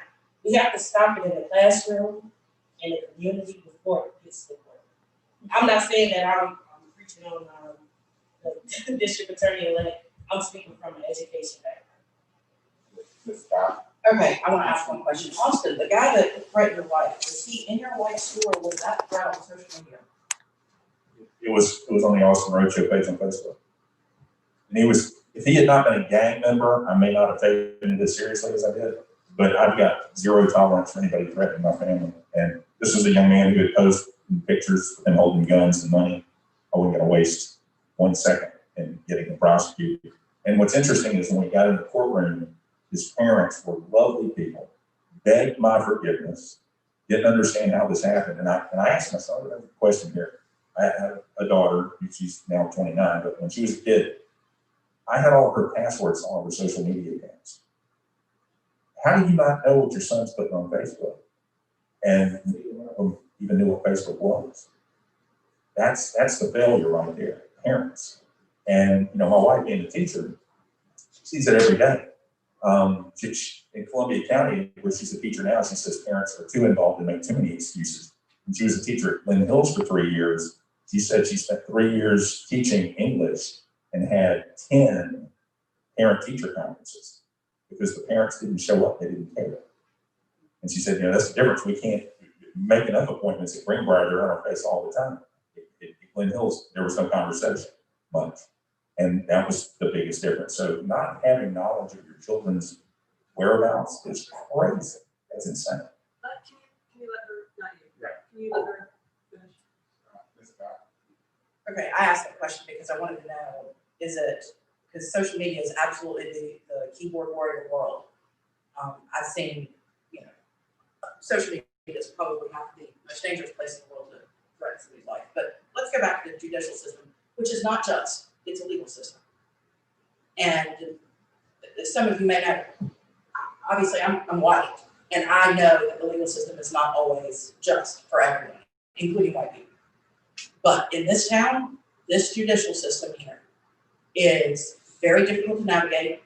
It is incredibly difficult for rich white people to navigate. I can promise you, if someone is poor, gets pulled over, they have a suspended license because they don't have insurance and their tag is expired. That person's going to jail, and then they're going to show up in a courtroom. And that person is not, because if you cannot pay your tag, and if you cannot pay your insurance, and you cannot pay to keep your license, you probably do not have the money to hire an attorney. So then you're going to stand up there all by yourself, and you're going to have to explain to a judge who may or may, and may not, I don't know, and I will not pose to ask if our judges know what poverty looks like. But then he has to explain that, well, sir, you've been pulled over 3 times in the last 4 years for the same problems. Is this a career criminal? No, this is career poverty. This is not law breaking. This is poverty causing people to not be able to pay the dime that it's owed to the tax people to keep their permission to do things. Or, I mean, heck, property taxes, houses are stolen every day from people who have paid the mortgage, but the property taxes are just too much for an elderly person to pay. Is that legal system helping them? Is that a just system? No, it's a system of government taking away someone's property because they can't pay a property tax on a piece of property they've already bought and paid for. So when people ask, well, what about, is the justice system hurting people? I think it probably hurts blacks, whites, and Hispanics probably equally, in the sense that every poor person is less likely to be heard and have a just response and a just conclusion because they just don't have access to operating the system the way that others do. Now, I think that if Judge Tarver's daughter, and I don't know if Ed Tarver's Black, his daughter could have a lawyer. So he's going to have a very equitable experience in the court system. But I can promise you, and Austin, I understand, I think threats like that should have never happened, and I'm glad that you took it, because at some point that boy might have actually actioned that threat. But I can promise you, when a 15-year-old who talks big on the internet, I'm not saying that 15-year-old, and his parents have to show up in court, they are less likely to provide a paid-for attorney with all the bells and whistles. You know how many white kids in Columbia County don't go to jail for drug charges because they have a good attorney, and they're like, we can send them to rehab. Okay, great. He's still gonna smoke pot and sell it at Lakeside High School, but he gets to go to rehab. We'll make threats at school. Absolutely. And I went to Lakeside, so I know this. So he's gonna get to go to rehab, where a kid who doesn't have that opportunity is gonna go to jail. And that is the legal system that we live in. All right, that goes with our next question. I want to get Mr. McDonald's answer before he has to leave. Does race play a major part in our economy?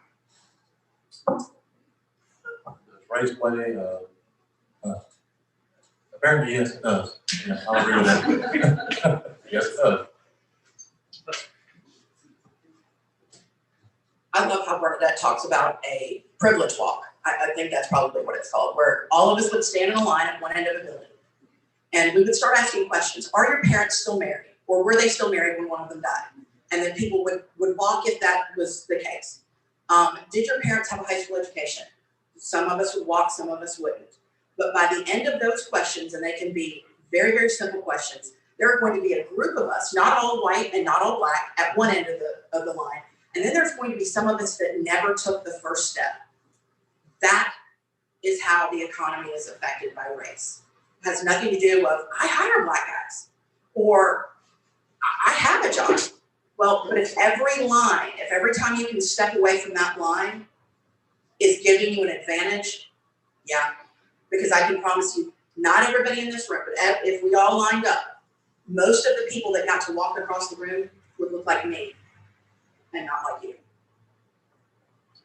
So I just want to quickly say one thing. I have been lucky enough to work with Mr. Tarver, and I worked with him for a while. He is an amazing human being. But I also want to go back to the judicial system for 2 seconds and talk about, I act as a guardian ad litem in our juvenile court. And our juvenile court is very blessed to have Judge Amanda Heath on the board, who is looking out for our juveniles in this area. There are other great judges as well, but I just want to make sure that we talk about the wonderful Black judge, Amanda Heath, who is in there advocating for youth, regardless of their economic stance and whether or not they're black or white. So I just want to make sure, when I made my comment about the legal system, I acknowledge that as well. Look, our economy sucks. I mean, there's nothing more we can say other than, you know, I'm struggling to make my bills as well, and I have a job. I can't imagine what it's like to not have a job. I know how to navigate systems. I know how to call somebody over at unemployment and get it taken care of. And I have used that to help as many people as I can. I get phone calls all the time. My friend told me that you know someone that you can help me with. I get it all the time. I get it in the legal system. I get it in the economic system. And I will do my part to help as many people as I can. I cannot tell you that there is one right answer for conservatives versus Democrats. I cannot tell you that there's an answer for black versus white. But I can tell you, if we start understanding that we're all in the same place. The reason they object to the word white privilege is they don't feel privileged. They don't understand it. They have not been in your shoes.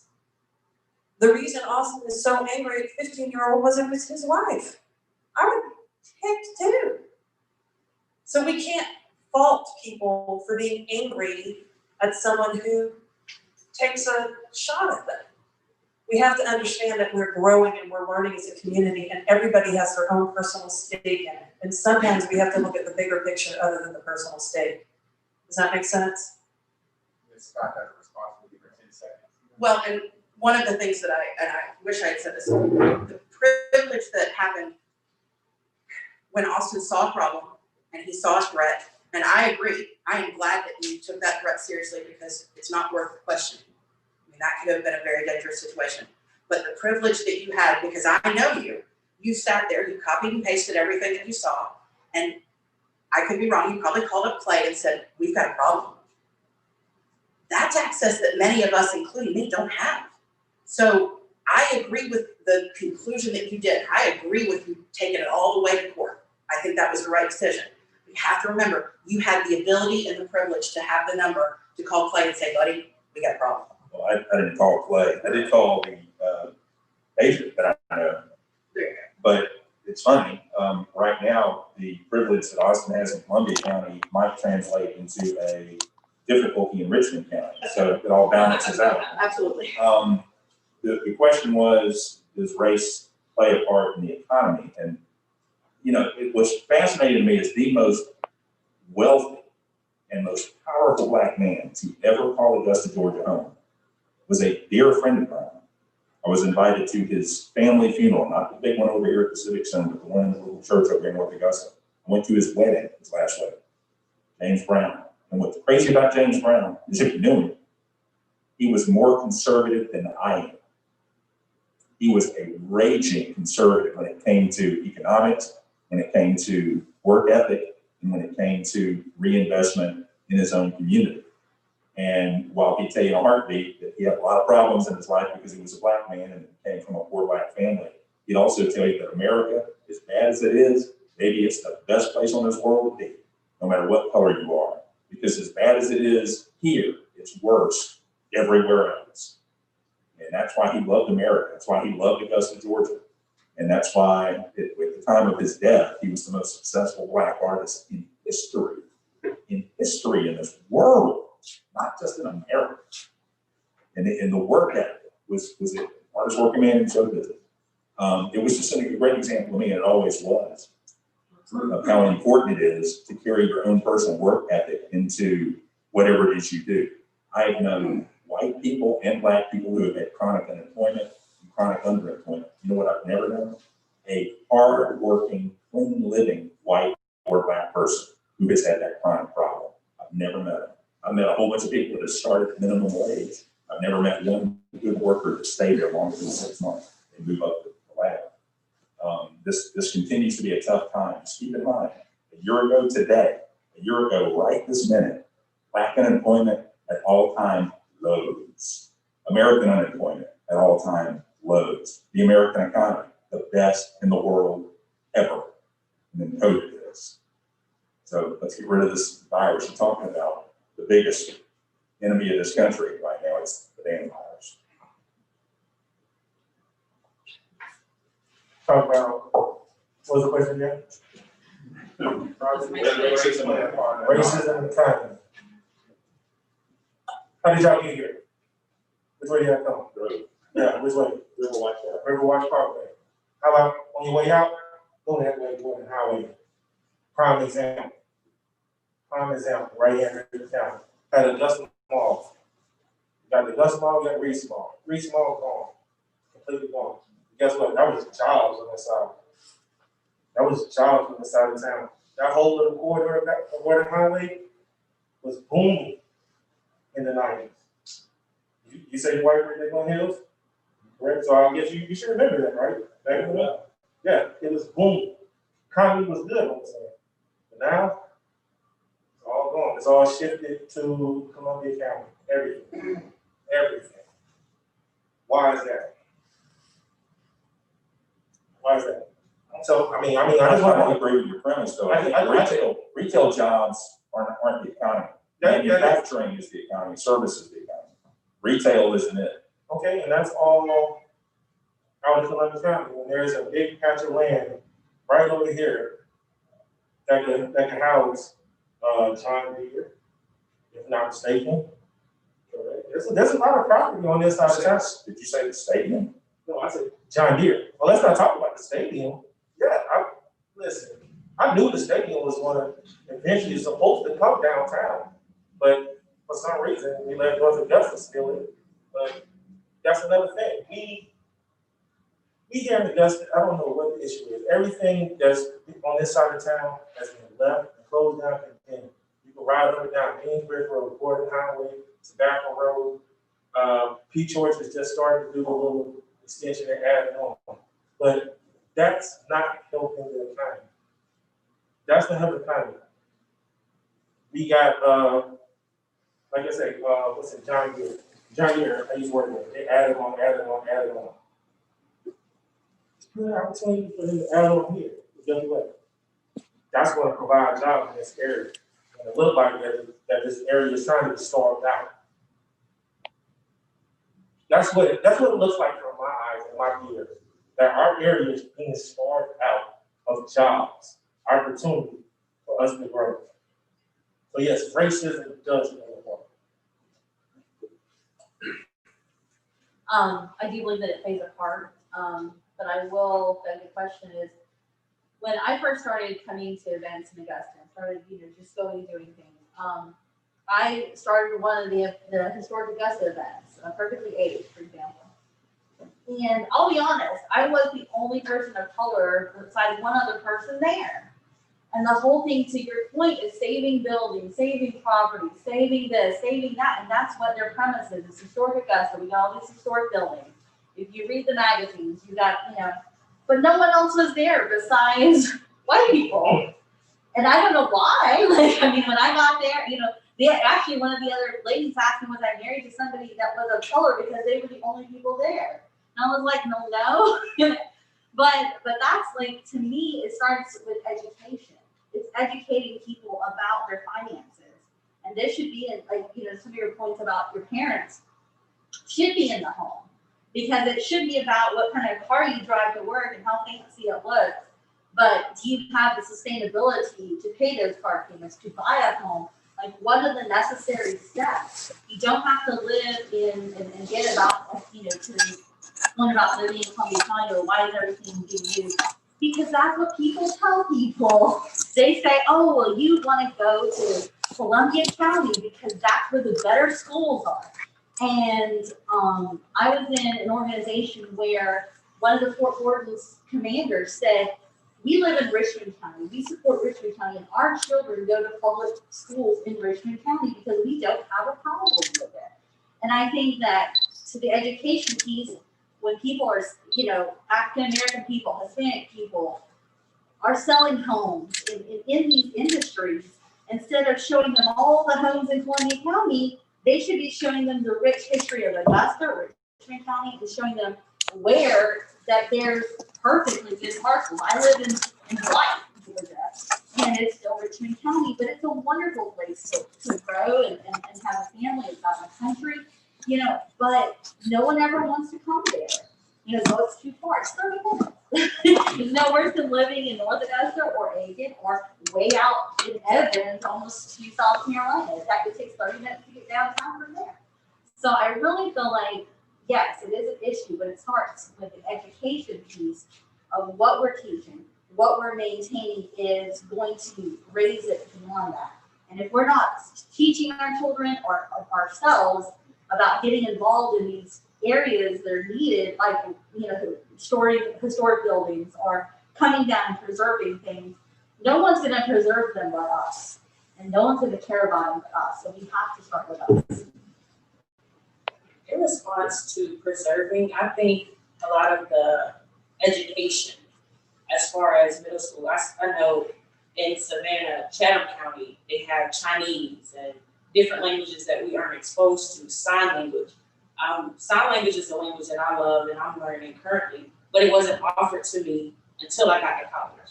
So some of the things that we're learning in high school have nothing to do with the life outside of those 4 years of high school, or however long it takes you to graduate. And if you pursue a formal education at the high school, we're repeating the same classes that we just took in high school. Why am I still learning about American government, but I don't know anything about economics? When I'm coming home, I can't save my neighborhood, or my child come home, I can't come home and buy it, because if I want to know something, I have to go a different route. If we stop waiting until we're the adults and start pouring economics and how to save the community and build it up, we won't need, like you said, we won't need to move out of our community. We can build it up. Gordon Highway can boom again.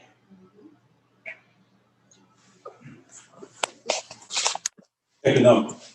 Want to just move back a little bit. Also made a statement in reference to North and South Civil War. Civil War was not about freeing enslaved, it was about economics. Do the study, read it for yourself. It had nothing to do with freeing black folks. Yeah, black folks jumped in there because they were looking out for their own self-preservation. But it had nothing to do with black folks, it had to do with economics. Now, economics, when you look at economics,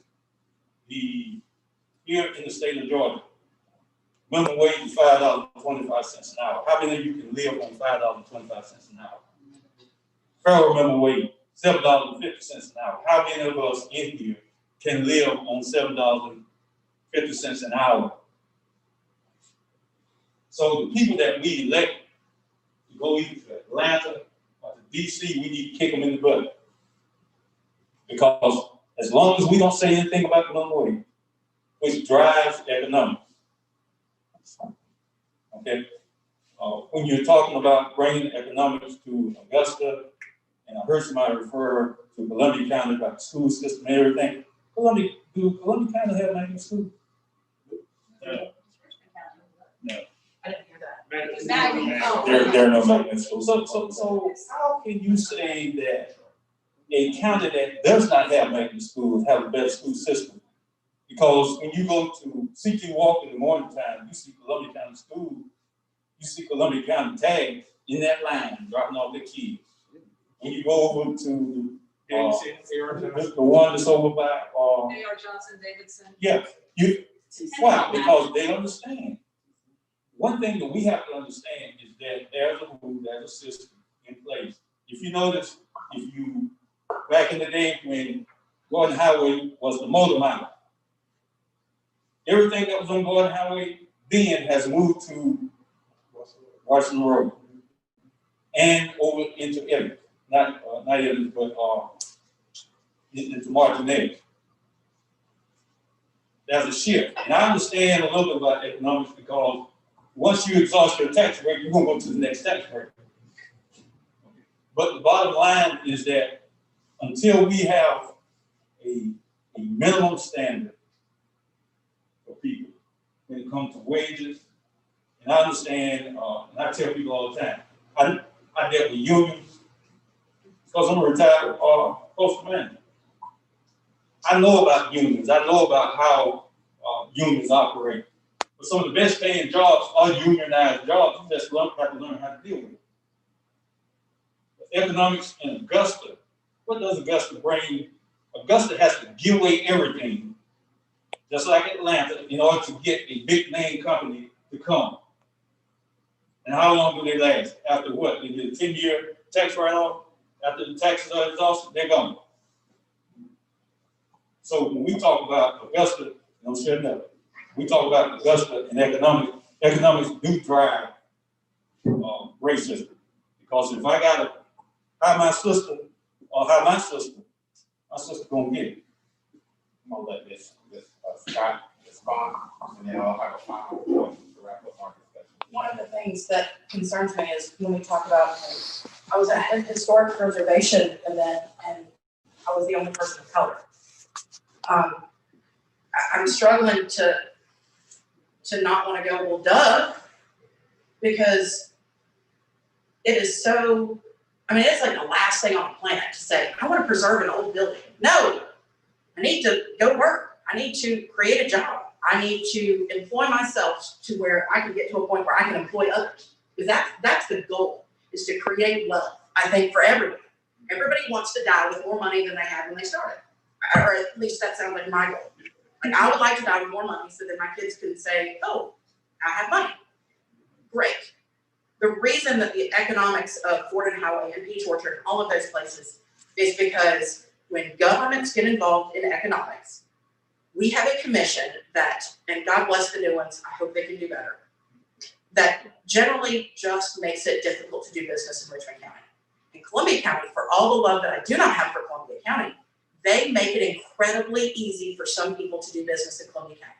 You want to be Amazon and come to Columbia County, they will give you a red carpet you have never seen before. Why? Because Amazon brings jobs.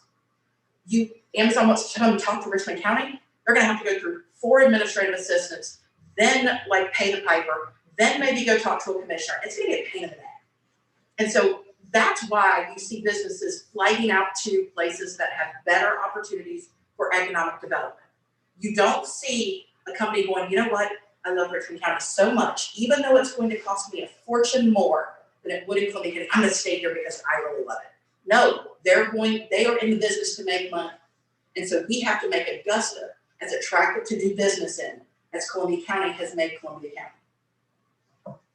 And our final question, and each panelist will have 30 seconds. This conversation is good and helpful, but what is the step beyond the conversation, in your opinion? Anyone can start. I'll start. The answer is, all of us in this room, if we did not go find a candidate, whether it is your commission candidate, your school board member, your mayor, I don't care about president, because I can promise you, the president of the United States has very little bearing on your life. Who has bearing on your life? Your county commissioner, your tax commissioner, your school board representative, your DA. That's how you make changes in your community. We have talks like this, and then I would encourage every one of you to go talk to candidates. Not listen to what your friend says about a candidate. Not listen to what the TV says about your candidate, because the TV will lie. You go find candidates that support the things that you care about. Because I can promise you, no matter how good the president of the United States is, he does not care about your address in Richmond County. He can't. So if you want change, if you want this conversation to quit being this pie in the sky, racial equity conversation, you have to start electing people who can make decisions that you support.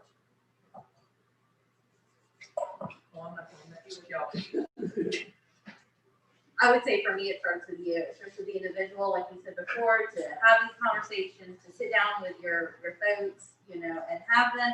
But again, to her point, yes, you do want to interview people, the candidates for yourself. You don't want to hear, I don't want to rely on her or him or Austin to, this radio show to tell me how to vote. I mean, I like his show sometimes, but I'm not to vote. It should be your own educated opinion and not pressure people either.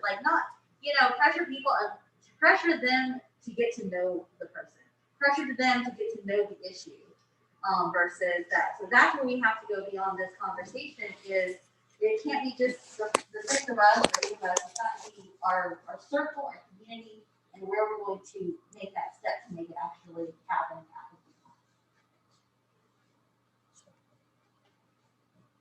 To me, this next step after this is actually sitting down with somebody that doesn't look like you, that doesn't hold the same values, and share, the opposite. Have that conversation. That's where I stand about it. That's to me, that's where the bridge the gap. So good conversation. That person is right now. Everyone else is public doesn't say. I just say, it's conversation. In conclusion, I think it's best to not be so feisty about Richmond County this, Columbia County that. It's bigger issues than just those 2 names. We have to look at in what capacity can I serve. After you have a conversation with your inner circle, don't get so wrapped up on labels. I think a lot of people feel like, oh, well, you're a Republican, you're a Democrat. There's no way we're going to agree. Well, half of my ballot, I didn't vote based off of party.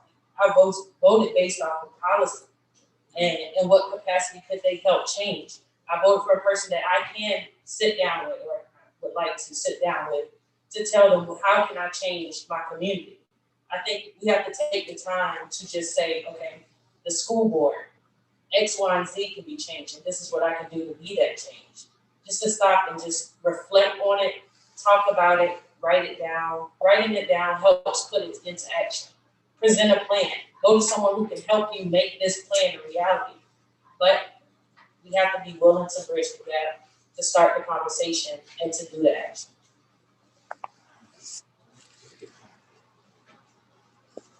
I think our next step should be to educate ourselves. Because one of the greatest tragedies in life is that we go on what someone else says. Take the time, open the book, do some fact checking for yourself. so that when you speak truth to power. I'm about to take a 2-week vacation. One of the villain hosts for me will be Sheriff Alfonso Williams from Burke County. He's just written a book called Murder in Augusta, the Mary Collie Stewart case. And one of the reasons this book is fascinating is because it is a Black conservative sheriff talking about the failings of a white-dominated federal, state, and local government in allowing a convicted killer to get out of jail, get a job in a building right down the road here, kill a woman his first week on the job. I say all these things about conservative, Black, and this, that, and that, because it comes down to personal accountability and personal responsibility and personal behavior in every single person's life. I sat in a classroom at Westside High School when I was 17 years old. I had a kid in front of me who became a doctor, a kid beside him who became a lawyer, a girl behind me who murdered her mother, and a boy behind her who became a crack dealer, who ended up killing another crack dealer before he was killed by the police. And there I was in the middle. And that school didn't make any of us. Our mamas and our daddies made us. And I got to correct something that somebody said a minute ago. They said, Richmond County School better, Columbia County School better. Columbia County schools are the same. A lot of the teachers are the same. The difference of the students. That's the difference in the Richmond and the Columbia County school system. And the better performing students are what elevate the system. And the reason there are better performing students in one area over another is because there are better parents doing a better job of raising kids. And that's where the rubber meets the road every time. It's got nothing to do. My son's playing basketball right now. He's got a Black kid, a Hispanic kid, a couple of white kids, actually a couple of Black kids. Every one of them, mama and daddy, are there, involved in their life. That doesn't know race, that doesn't know anything. That knows mamas and daddies doing their job. And when mamas and daddies fail, society fails. And that's my message. Well, I work hard. I'm a mother to 4 kids. I was widowed and had to raise those kids myself for a while. And I worked a lot of hours to put food on the table. So it was difficult for me to be at everything. I still instilled values in my children, but I couldn't be at every football game or every basketball game. And I carry 2 days a day, a ton of guilt around about that. But I've raised good kids anyway. So just saying for all of these, I don't think we mean you have to be present at everything, but you do have to be present in their lives. I think one of the key things about continuing to have conversations is we have to start with understanding who is actually in charge. I get tired of referring to them as our leaders. They work for us, do they not? It is our job to have voices and use them. As I was told, we just want you to say something. I assure you I say something. I assure you that I will do my best not to alienate someone on the opposite side of the aisle. I miss the days when politicians learned how to work together, and I know it was viewed as, oh, well, they're just lining each other's pockets. Well, that's where we come into play and we call them on it. But I do miss the days. Imagine you get married and your mother and your father don't agree with each other. If they take that out on each other all the time, nothing's happening with those kids. They're being ignored.